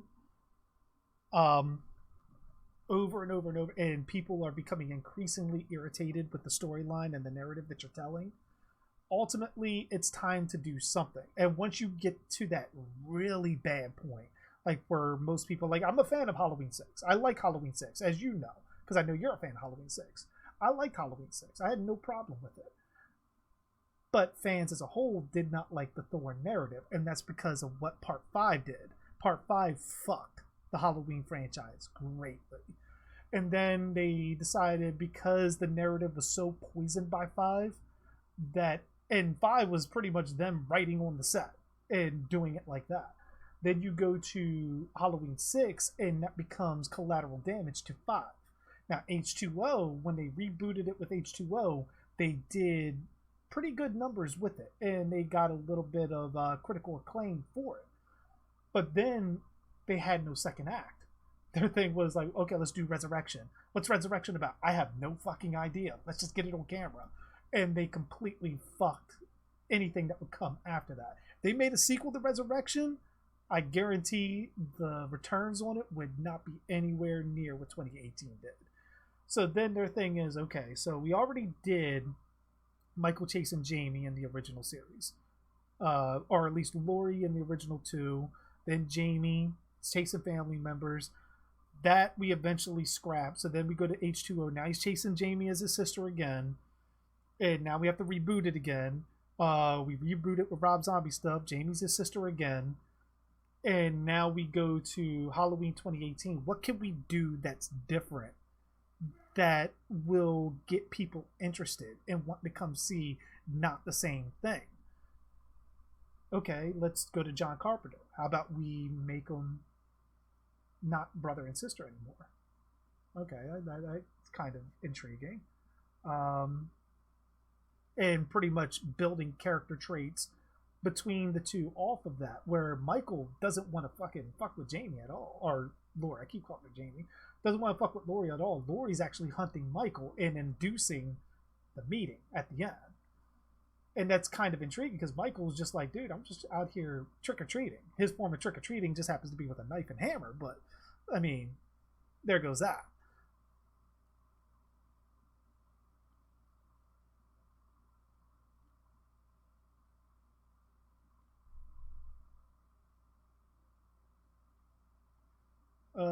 Was that David Lean, the director of Lawrence of Arabia, Bridge Over the River, etc., said that directors, we should not retcon with pictures on screen. It's done. It's been done for a long time. That has been done for a long time. Halloween 2018 is not the only one that's done that. Comic books, movies have been doing this for a very, very long time. I mean, it's not going to be everyone's cup of tea, but it's something that's done. And usually, when you have a cancerous part of your story that is dragging everyone down, you cut that off to free yourself. It's part of the reason why, for the DC movies and TV shows, why they are telling different stories. For the TV shows was its own universe, the movies for while it lasted was its own universe. And that's because they didn't want to be tied to anything that the other was doing. Now with Halloween, they could do the same thing. They could try to tie everything together. I mean, they can't do it with H2, not H2, 2018.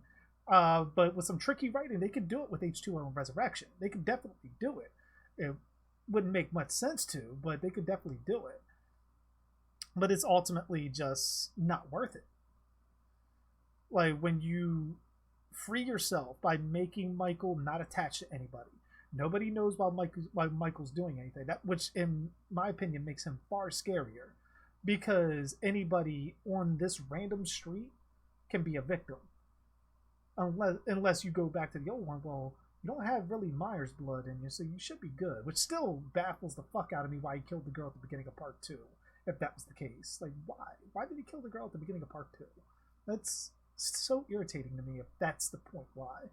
Or even really anybody in the hospital, unless he was just trying to clear out the hospital. That was another weird thing with me, with that. Especially with that whole brother-sister narrative. Like, I need to kill my sister. But why? Like, what? And then we find out it's the Thorn thing. And what happens once he completes it? Does he just turn normal again?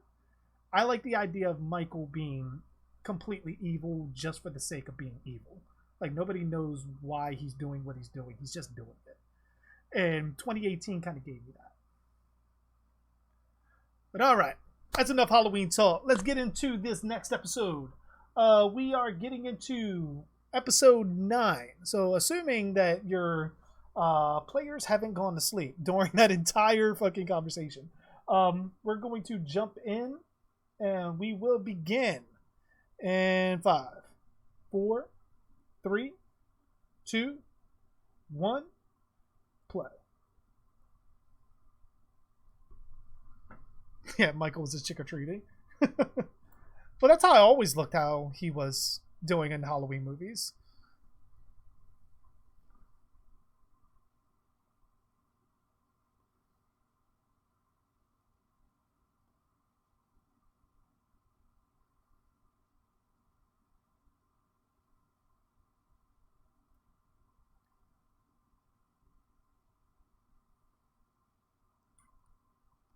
Blast off!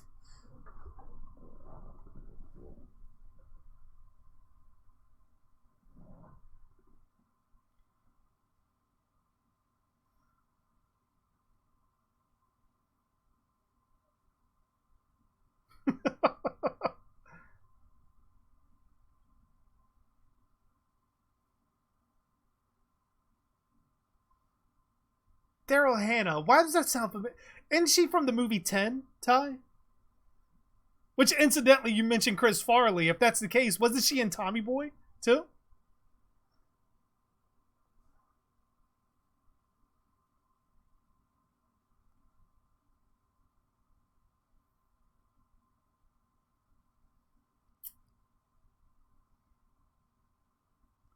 No, you're not alone. We got Ty, we got Paris in here, we got everybody. We're good.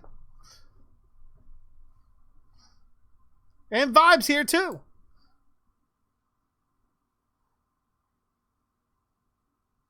What's so bad about little kids seeing an ass? I mean, personally, not that. I mean, they have one. I'm thinking of Bo Derek. Gotcha.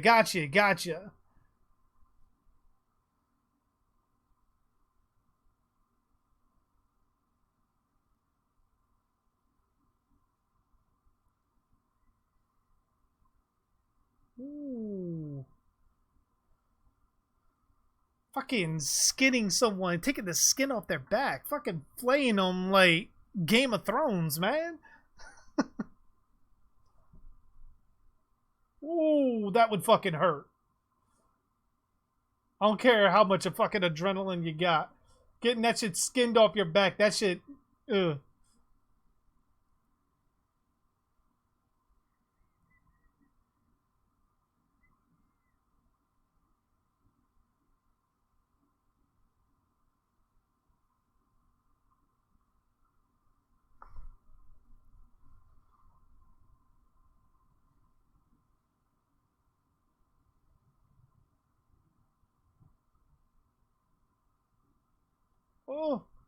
Oh, the eyes. The eyes. Oh, these. These are no. No.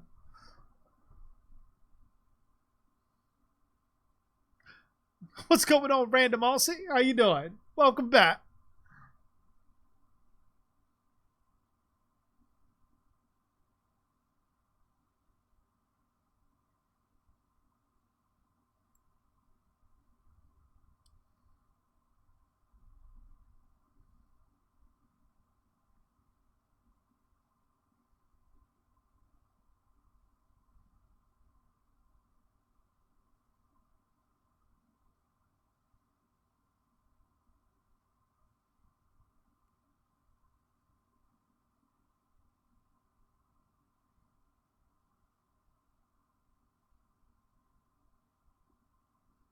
Say everyone has to die at least once.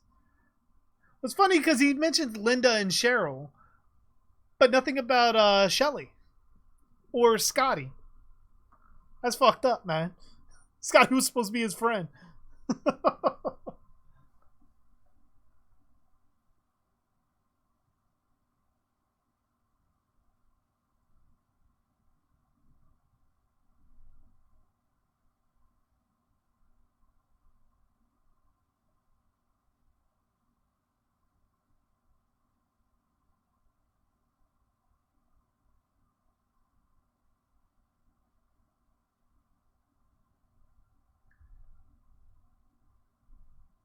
The fuck is he? How's he there? I can't remember.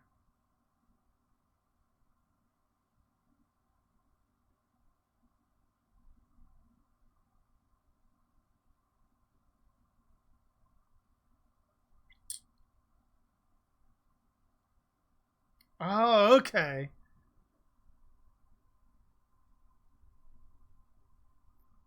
Is the screen frozen or am I not moving? I mean, I'm moving. And stream seems to be moving with me.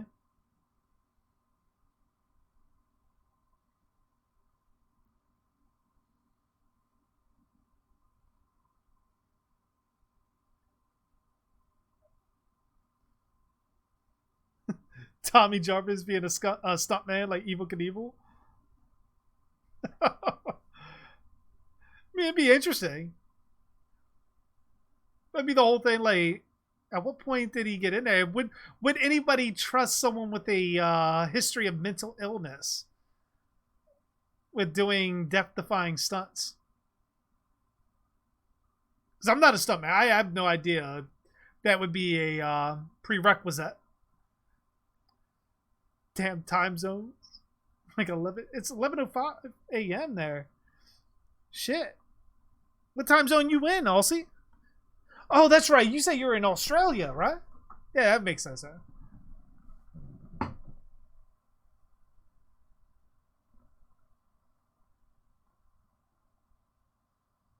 Cheryl was brutal, but yeah, definitely. Punkster made a poopy. Glad we could announce that to everyone.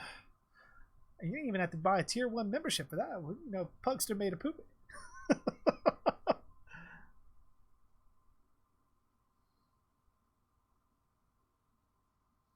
You kind of have to be a little mentally ill to be a stuntman. I mean, I can definitely see that because you're putting your life in danger every time you do it.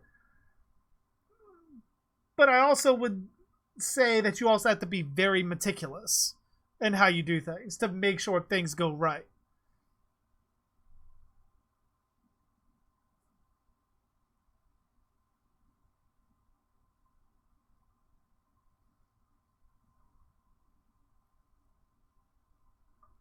But I'm not sure if Tommy's type of mental illness would be exactly welcome, considering he would likely be blamed for a shit ton of murders prior up to that. I still think it would make no sense without him being arrested after part 6, personally.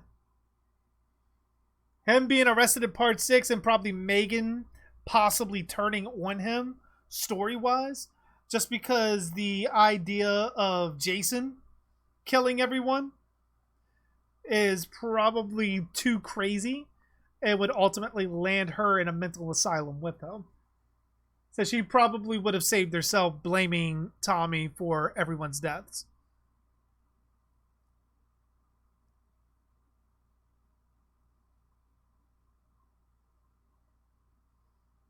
Ah.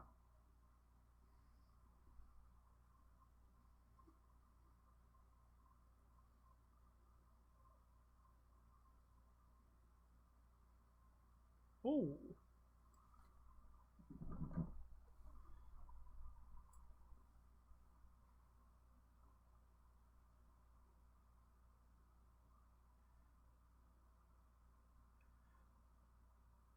So it's like, how the fuck is Ash even supposed to combat that?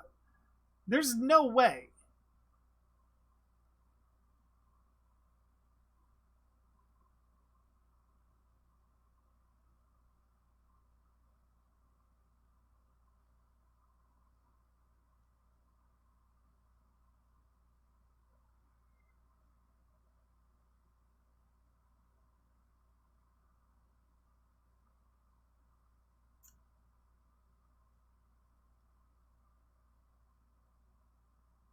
So you don't know. Think it would be a nice tribute to Stuntman. Stuntmen since damn CGI has replaced them. CGI stunts look fucking horrible. Like really, really bad. And the thing is, like, you can tell for a good portion of those CGI stunts. Like practical stunts, I can see if it's like really death defying that you don't want to do that. But a mixture of practical and CGI, I think, could go wonders with that. Sort of like how they even do with the Walking Dead special effects, where they add CGI to practical, but they don't go full one way or the other. They can go hand in hand and make things look very believable, but when it's all CGI, it looks fucking horrible.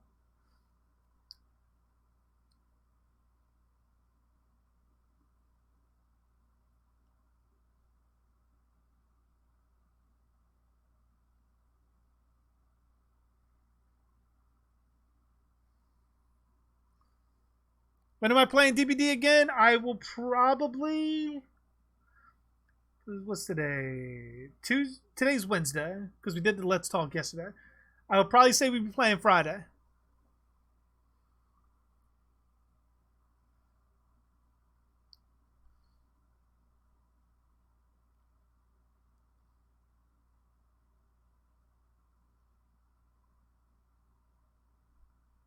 Oh, nice, Ty, nice. Can't say I've heard that one, but might have to check it out. Especially because I'm looking for all kinds of songs to put into my play. I just got an Alexa, so like I'm pretty much playing with that thing and looking for all kinds of songs to just like put on, especially songs that could get very loud because I've been making them alarm clocks, alarms at random times for when Amanda's sleeping, just to watch her freak the fuck out.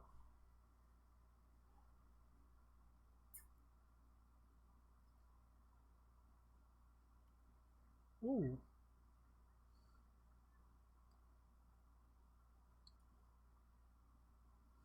You can't exactly be stealthy with the sequin dress on, though.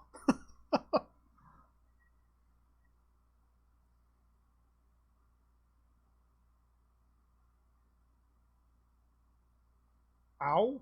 Ooh.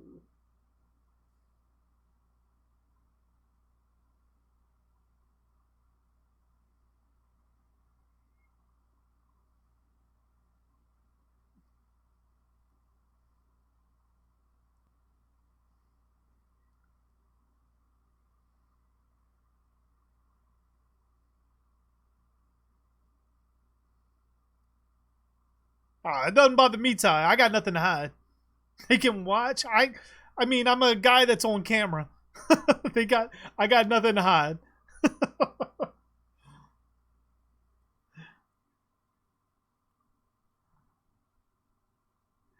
They can listen to conversations, watch me. Hell, I'll bring a camera with them to me in the bathroom too. If they want that, they can pay a premium, but they can watch if they want to. Like, you scared panda, pretty much.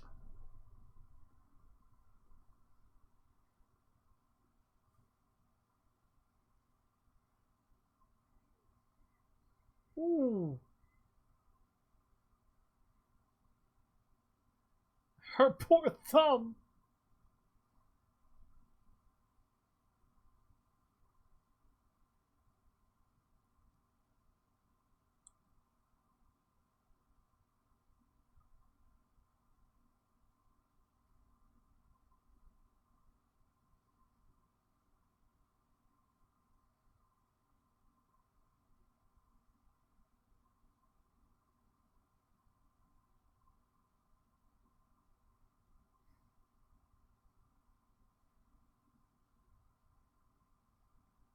Fucking killer cell phone.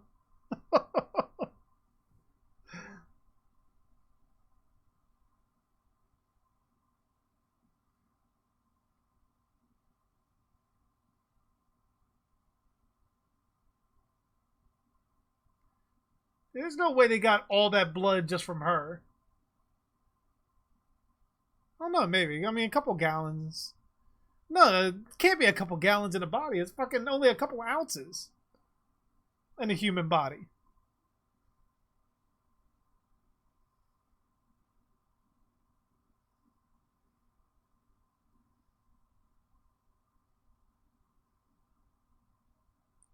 Why you lonely, Vibe? Why you lonely? We're all here with you, watching some Evil Dead.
Ooh.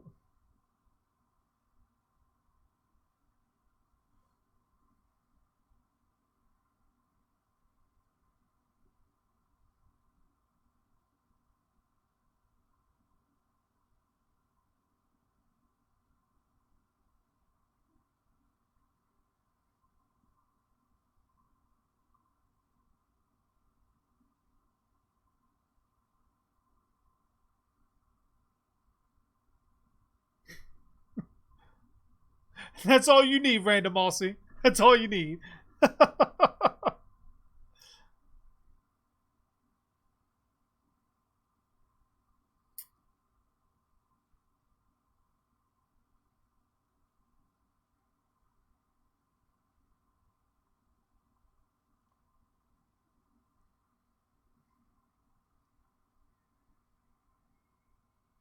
Yeah, I thought that was a fucking hallucination.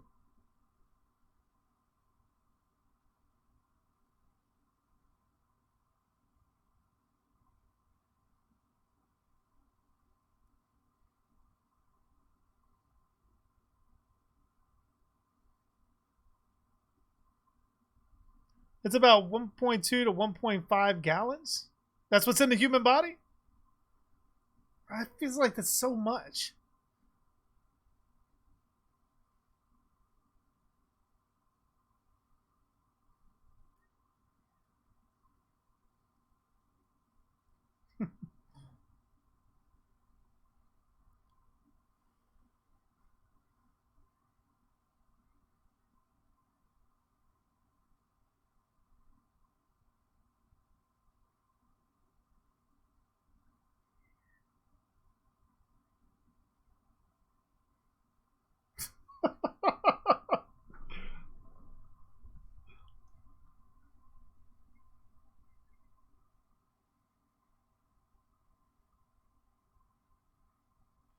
That's hilarious.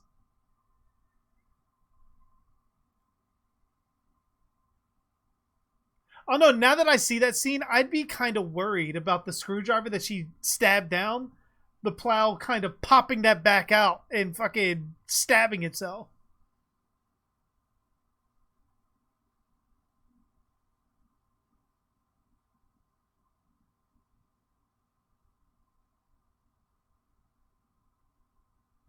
Did you ever play the NES Friday the 13th game? Yes, I actually have it. I have an original NES copy of it somewhere around here, but I also have an emulator that has a game file of it.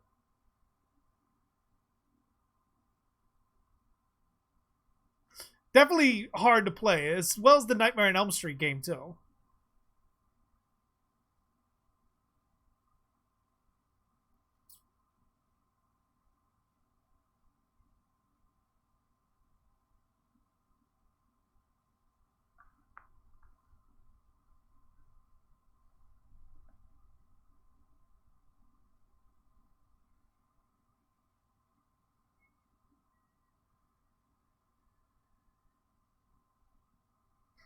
Just like looking like, bitch, I just wanted to ride.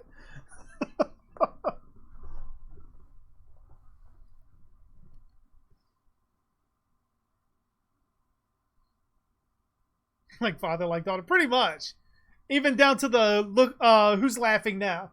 There it is, Paris. There it is. Oh, look at what she did. Look at what she did, Paris. I play the Freddy vs. Jason NES Nintendo game modded. What? I didn't even know that such a thing existed, Robert.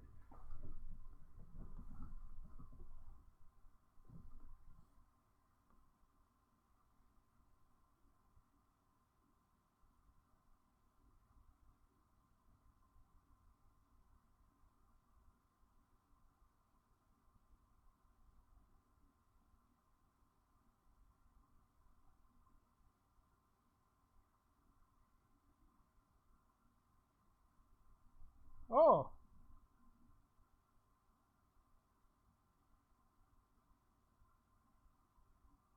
It's like a random naked body just pop out of nowhere.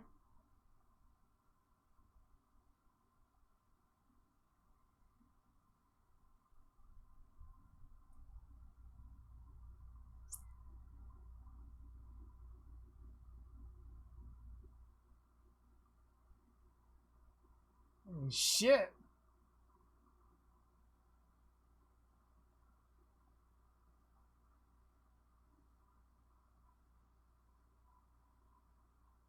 Because I wonder what their power would be in comparison to Ball. Yeah, I got pants on. See? I'm wearing pants today.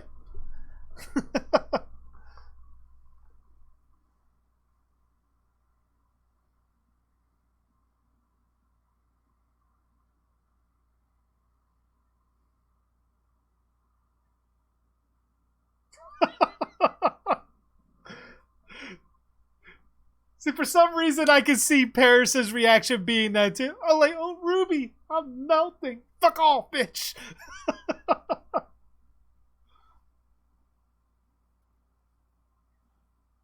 Oh, it's like the Nintendo game, but they changed the camp counselors into Freddy. No, I've never even heard of that.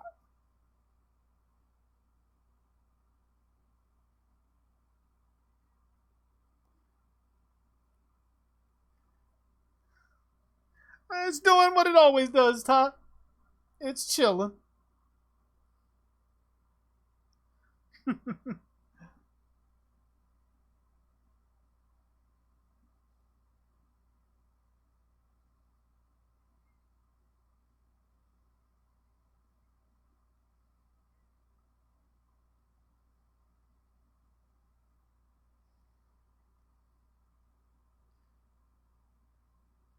Your favorite games are obscure on PS2.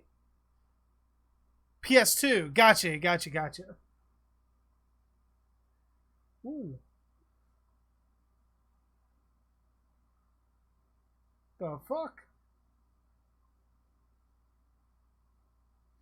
Um, Have you ever played Fatal Frame, Random Aussie?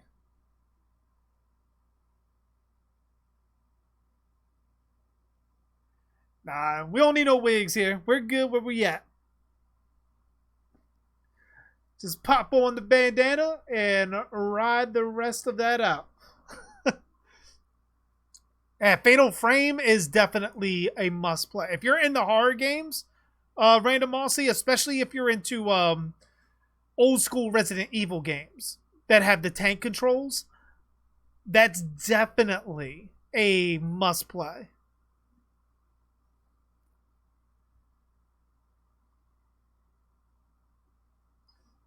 There's always Bosley. What do I look like? A Charlie's Angel? JG needs a chop top wig. I might get the plate insert and get the wig over it. I might do a chop top cosplay at some point. That may happen.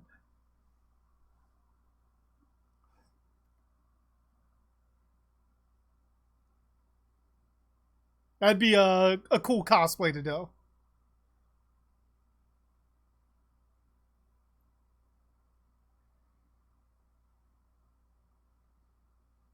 Oh.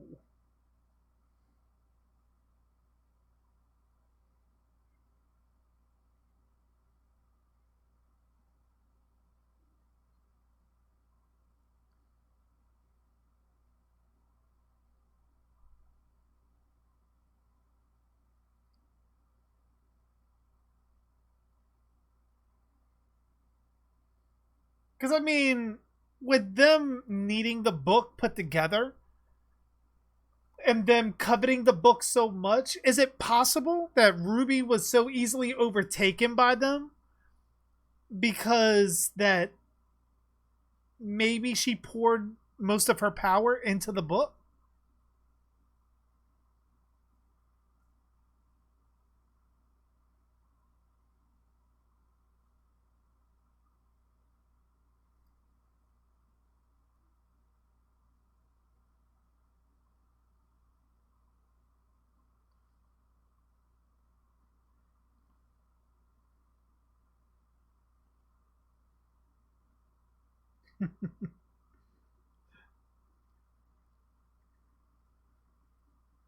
So she didn't have unlimited power. Bloodstained Ritual. I've heard of that, but I've never played it. I assume you played it multiple times, so it has to be good, right?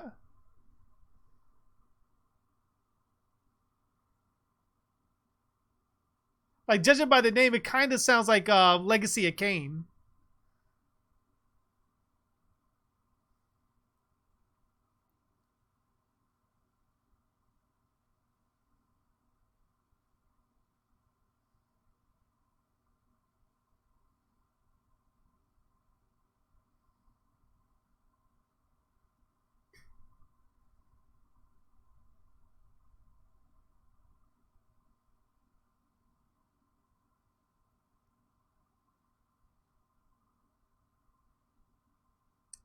It's like Castlevania Symphony on... Oh, really? I love Castlevania Symphony on that.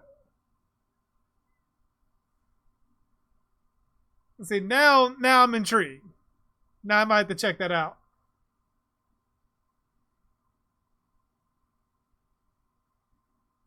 Oh, there's the beginning of Kandar.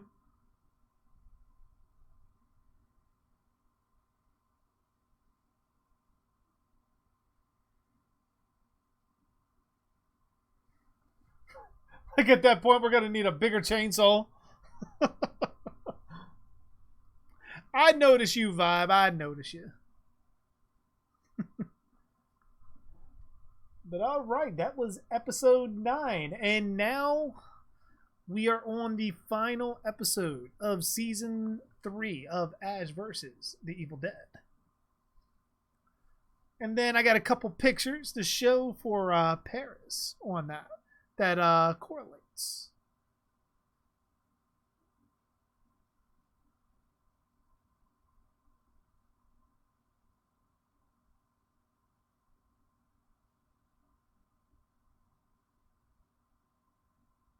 Yeah, Legacy of Kain was really, really cool. Like, I liked Legacy of Kain and Soul Reaver was really cool too, with the vampire that gets killed by Kain and comes sort of sort of like a wraith kind of deal. Like, he's like part vampire, part wraith. Like, he's very spiritual, but still vampire-esque. Like, I like that. I'm surprised they have not redone those for current consoles, considering how limited in graphics and story they were back in the late 90s, early 2000s when those came out. But all right, here we go to the final episode of Ash vs. Evil Dead. Let us begin. And we start in 5, 4, 3, 2, 1, play. Too bad Play's not here. I gotta start taking Devin shit. Like, we gotta start hitting them.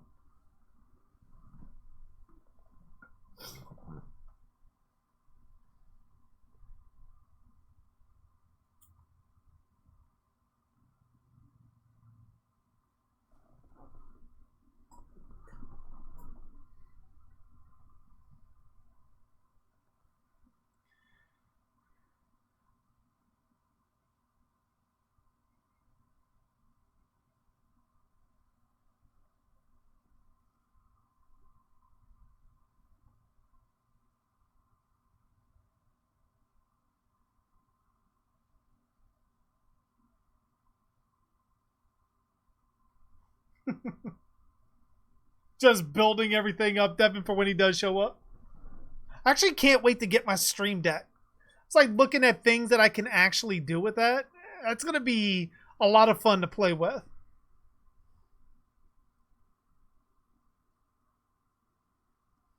Between the Stream Deck and the capture card that I plan on getting, it should be a pretty fun experience upping the gaming on the channel.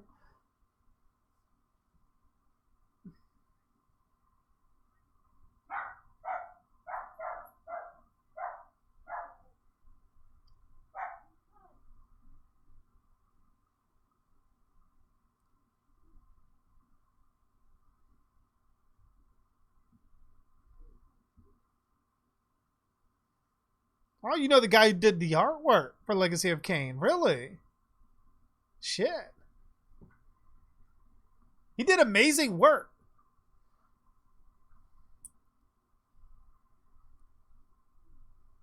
It's still, like I said, like, it's amazing that they haven't gone back to that.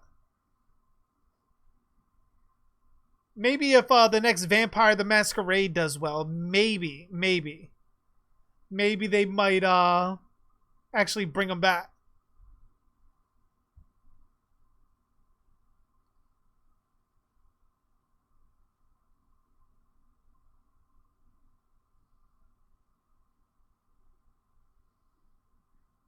Oh, nice. He did stuff for BioShock too? BioShock's got a really interesting look.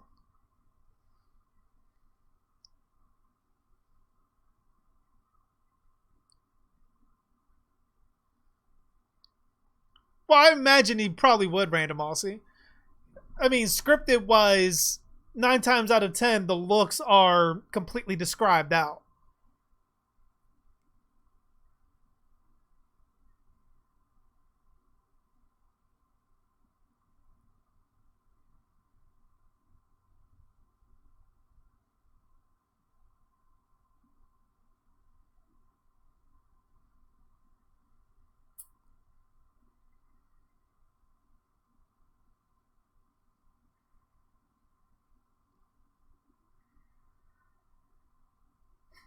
Left the fucking guy in the wheelchair behind.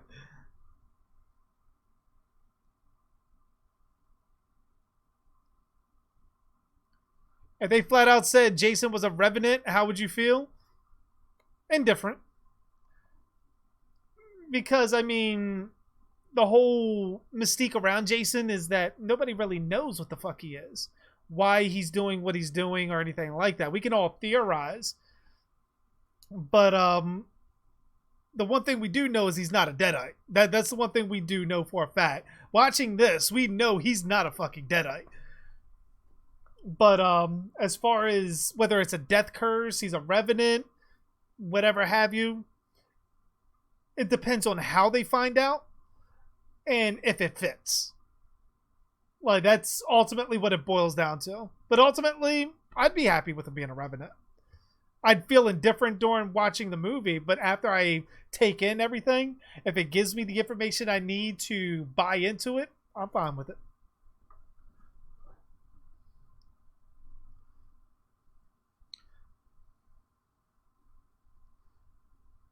JG runs from the Evil Dead. Oh, fuck yeah.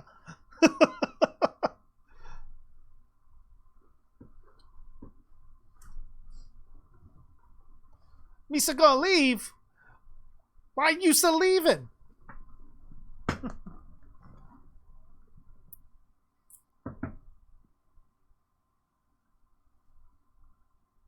Imagine Bruce Campbell actually saying that. Even now, when people want him to come back as Ash.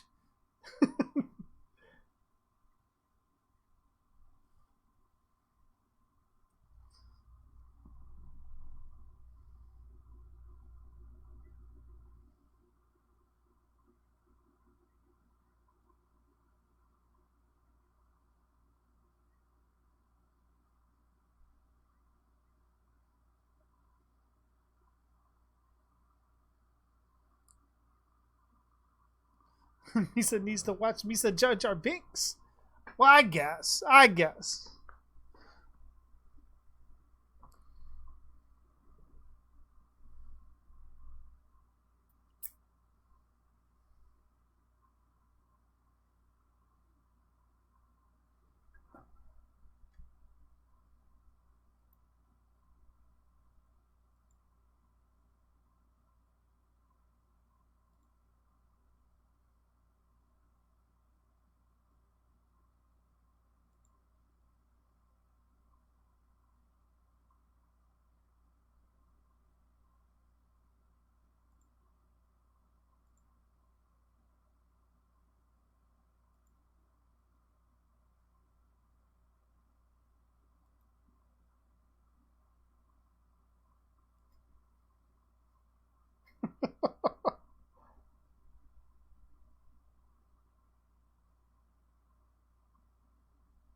Just like the Penguin for Batman Returns. I wouldn't even know where to get those prosthetics from. Because if I'm going that far, I would definitely do all that. I'd go all out for it.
Horror movies were better in the 80s. For the most part, I mean, that was like the sweet spot for horror.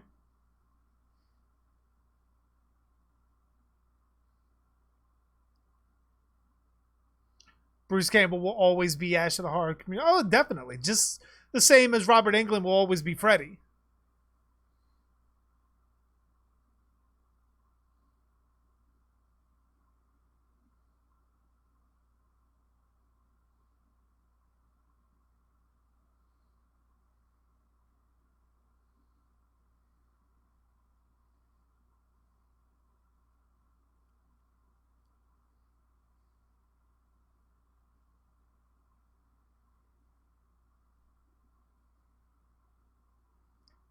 Shit, they done turned Evil Dead into a fucking kaiju thing.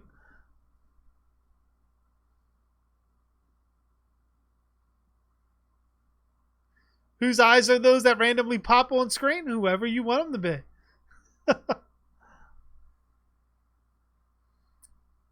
I wouldn't say 86 random. I would say up to maybe...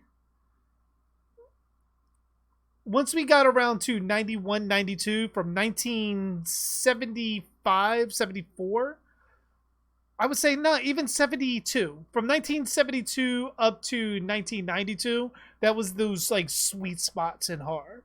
Once we hit 92 and things started getting massively ridiculous, then that's where we started fucking up. Still had some gems here and there, but ultimately it was far and fewer between.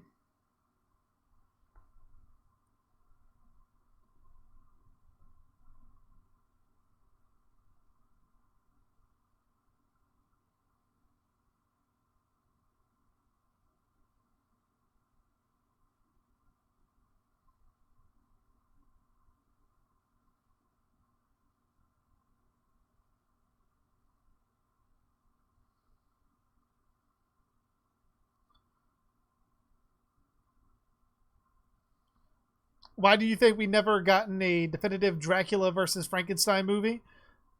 I mean, there could be multiple reasons behind it. Mostly relevance between both characters. And ultimately, because of the relevance with them as standalones aren't what they used to be, it's not likely that you're going to get them both together unless some buzz is built about it. Especially not as a first movie went off. You'd have to build that off.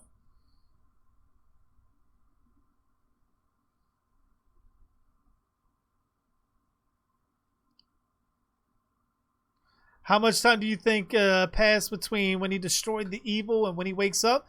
I'd imagine a few decades, the way it looks.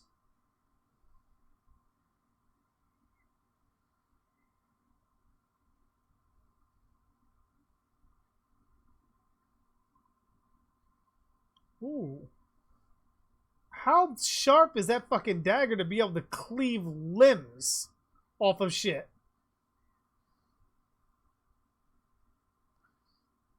Ever watched The Last Slumber Party? I have not. No. That was one of them that slipped me by.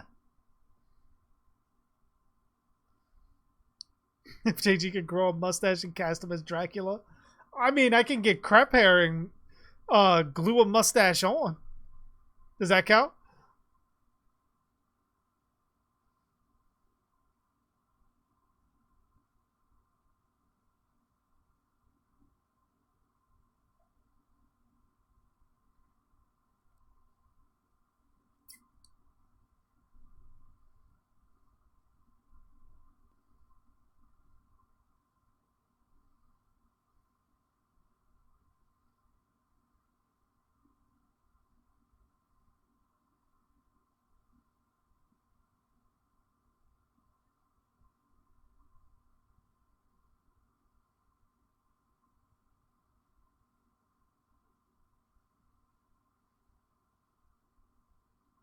Well, that just looks creepy.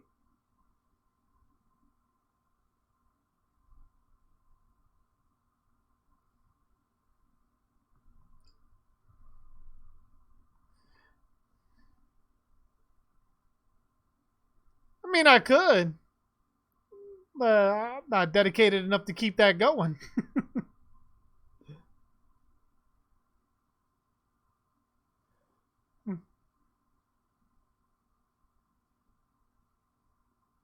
Ooh.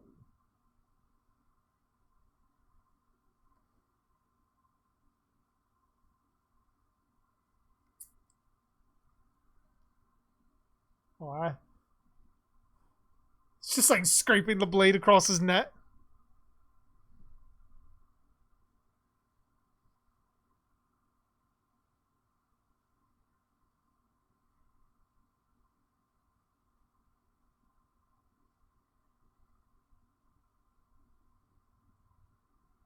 Oh, dude.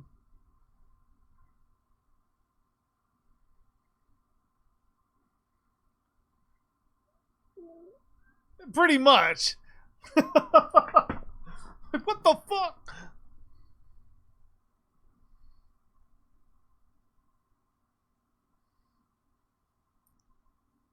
Machete says, I also have another stream I'm going to be doing tomorrow. The person told me tomorrow is better for them, so we'll do our stream Friday. I have to see what I'm doing Friday to be certain, Machete.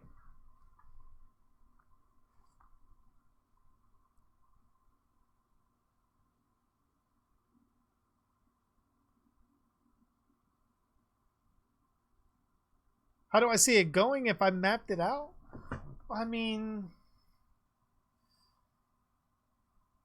there definitely would have to be some interference because I think between the Frankenstein monster and Dracula itself, it does lean heavily in the Dracula's favor. So you would have to have some kind of interference to give the monster some kind of edge. But ultimately, it would sort of be... the fight would begin as sacrificial. And ultimately, and very similar to what they did with Freddy vs. Jason. Except it would probably be more one-sided towards Dracula's side instead of trying to even certain things out.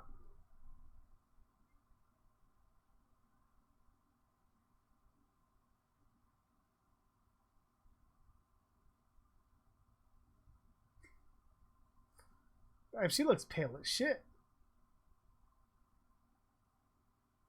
She kind of looks like one of the fucking, like, Kayako from The Grudge.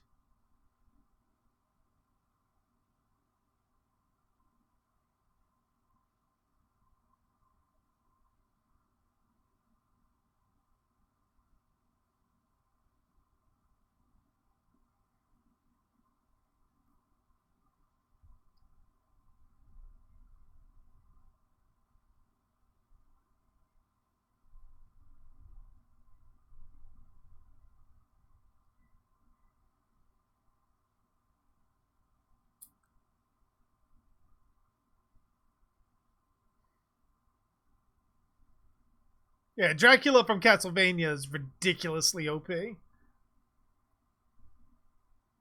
Same thing with Dracula from Hellsing. Not Van Helsing, but the anime Hellsing. I mean, he's kind of OP in Van Helsing too, but supremely OP in the Hellsing anime.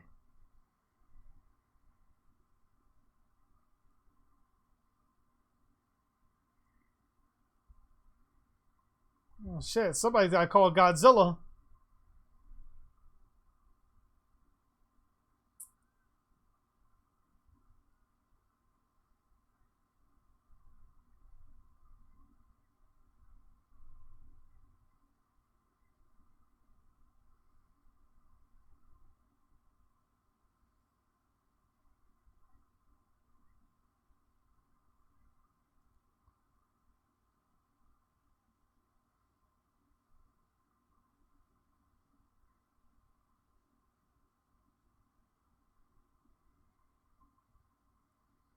How do you give Monster the edge? You would definitely have to bring Van Helsing or maybe to some extent, possibly a Bride of Dracula that is somehow able to break the mental thrall that Dracula has over him and begins to feel some kind of camaraderie with the monster. That's how you would probably be able to do such a thing. Because you would need something that would actually be a threat to Dracula to actually, like, really cause any kind of impact. It's not a Freddy versus Jason-esque kind of thing where you just have someone like, hey, fuck you! And Dracula's looking and that gives the monster the head. That's not going to happen in that case. It has to be something that Dracula doesn't see coming and someone that can literally wound the fuck out of him.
I mean, that could work. That could definitely work. But you would have to have it as some kind of reason that the bride is actually broken from Dracula's thrall, because most of them are under his control. Typically, that's how it's usually depicted. If you can do that and make it believable and have it where they're watching the monster being decimated and they step in and it's enough for the monster to land just one critical blow on Dracula, then you got yourself a good fight. But there's no way no one's going to believe, as OP as Dracula is, that he's going to lose to the monster head up. And if you do weaken Dracula to the point of being in danger of the monster, then it's going to be very, very noticeable.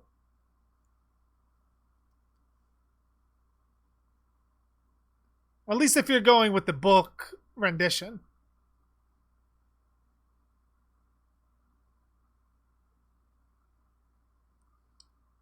Dracula is always the villain of the story. Not true. Not true all the time. If you look at Dracula the Undead, written by Darhk Stoker, he's not exactly the villain on there.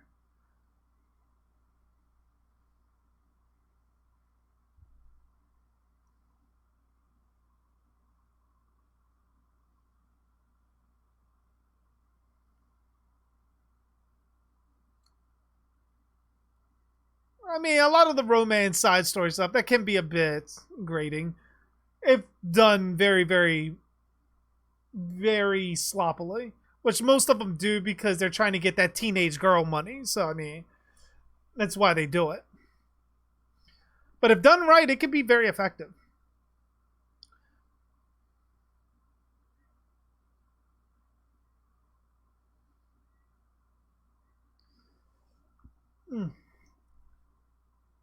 I mean, maybe the monster does have a strength factor.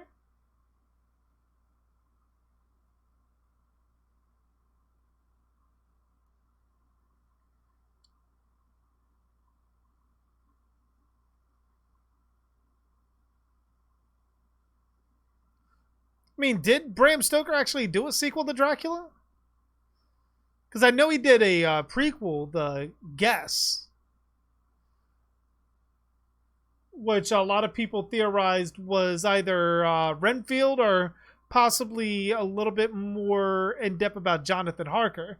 But I don't remember them ever saying that they did a sequel to Bram Stoker's Dracula, like Bram Stoker himself.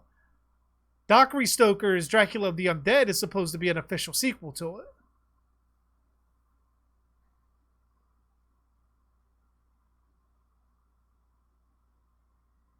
This is the final episode of the entire series, Devin.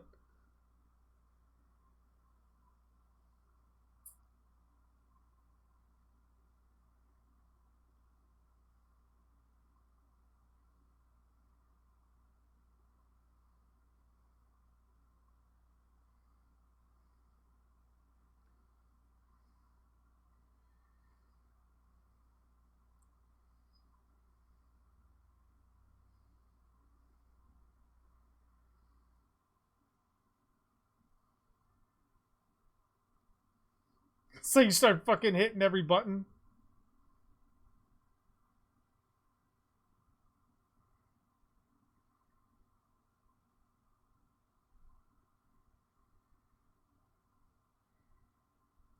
It's kind of like Kandar kind of reminds me of Violator.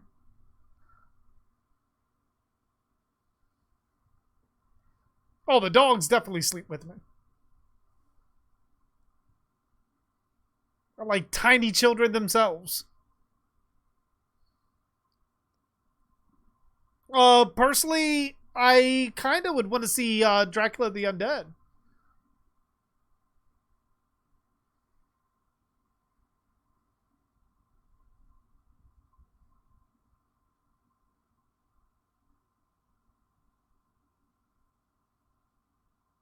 Just because I do kind of like how they went forward with all the original characters in that story and sort of expanded on everything that happened since that first book.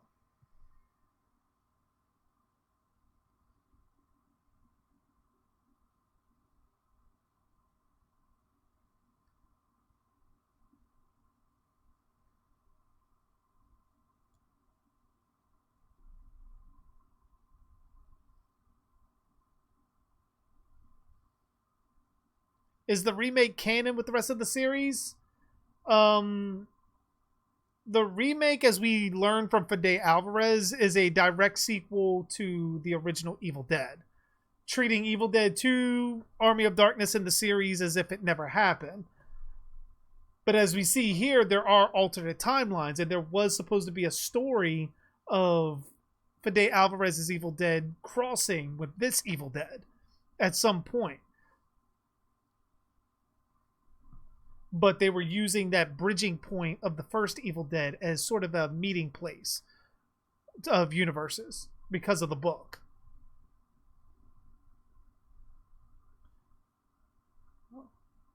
There's a robotic hand.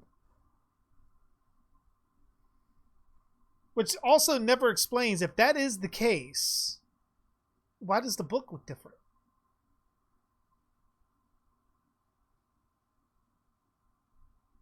Or is it when Ash burnt the book at the end of Evil Dead 1 that it sort of burnt the face off of it and it just sort of was rebound? Like certain things about it that he said I don't really buy into, but there is some evidence that he may be telling the truth.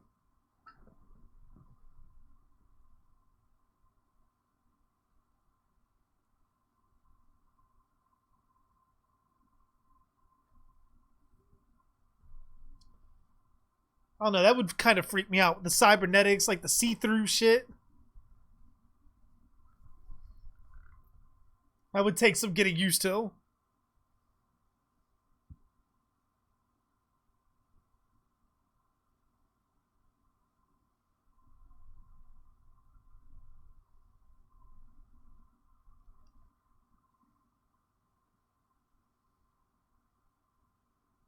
Best Deadite, Evil Andy Deadite. Agreed.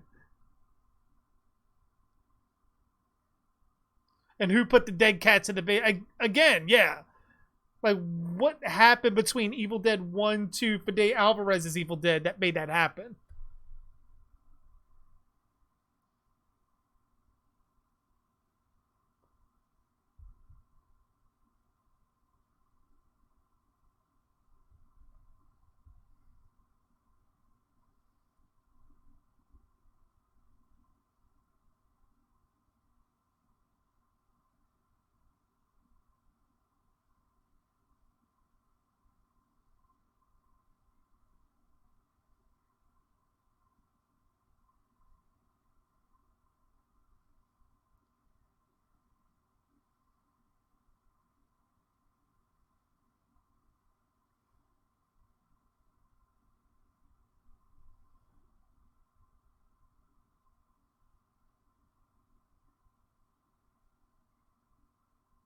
He's like looking at robot ass.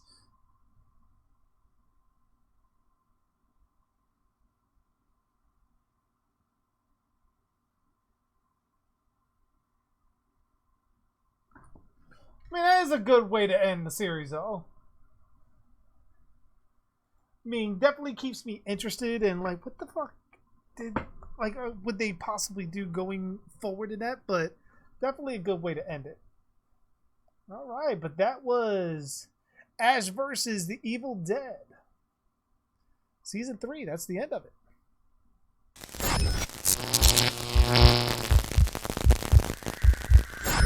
Very nice. Very nice. So I guess now comes the time. Let me jump over to Facebook real quick, grab some of these pictures that Paris bestowed upon me to show you guys in correlation with Ash vs. Evil Dead.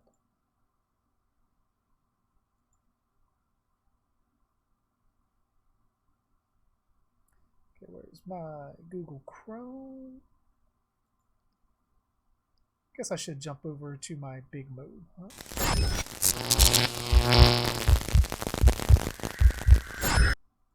All right, there we go. That way you guys can see everything going on. So Paris with his post-apocalyptic Ash cosplay. Was that the only one that he had? Let's see. I think he's got that one too.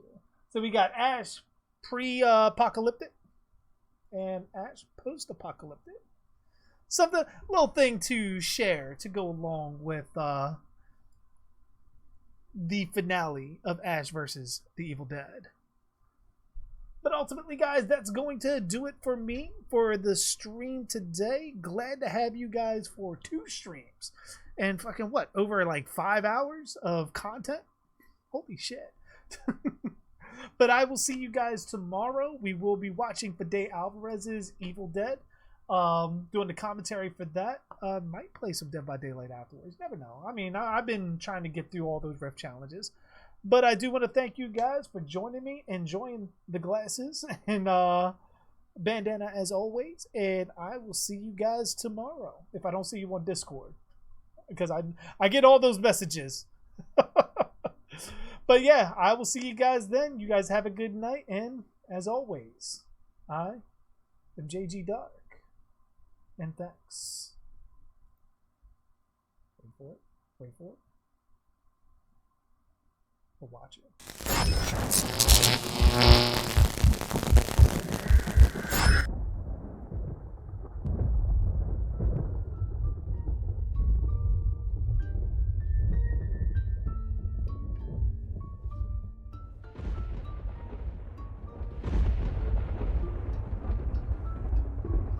Don't ever laugh as a hearse goes by, for you may be the next to die. They wrap you up in bloody sheets to drop you 6 feet underneath. They put you in a pine wood box and cover you up with dirt and rocks. It all goes well for about a week, and then your coffin begins to leak, and the worms crawl in, the worms crawl out, the worms play pinochle on your snout. They eat your eyes, they eat your nose as you begin to decompose. A slimy beetle with demon's eyes chews through your stomach and out your sides. Your stomach turns to rancid grease, and pus pours out like melted cheese. You spread it on a slice of bread, and that's what you'll eat when you're dead. And the worms crawl out, the worms crawl in, the worms that crawl in are lean and thin, the ones that crawl out are fat and stout. Your eyes fall in and your hair falls out. Your brain turns into maggot pie. Your liver starts to liquefy. And for the living all is well as you sink further into hell. And the flames rise up to drag you down into the fire where you will drown. Your skin melts off as you descend, and Satan tears you limb from limb. Your suffering will never end. And the worms crawl in, the worms crawl out. They'll eat your guts and then shit them out. And when your bones begin to rot, the worms remain, but you do not. So don't ever laugh as a hearse goes by, for someday you'll be the one to die. And when death brings his cold despair, ask yourself, will anyone care?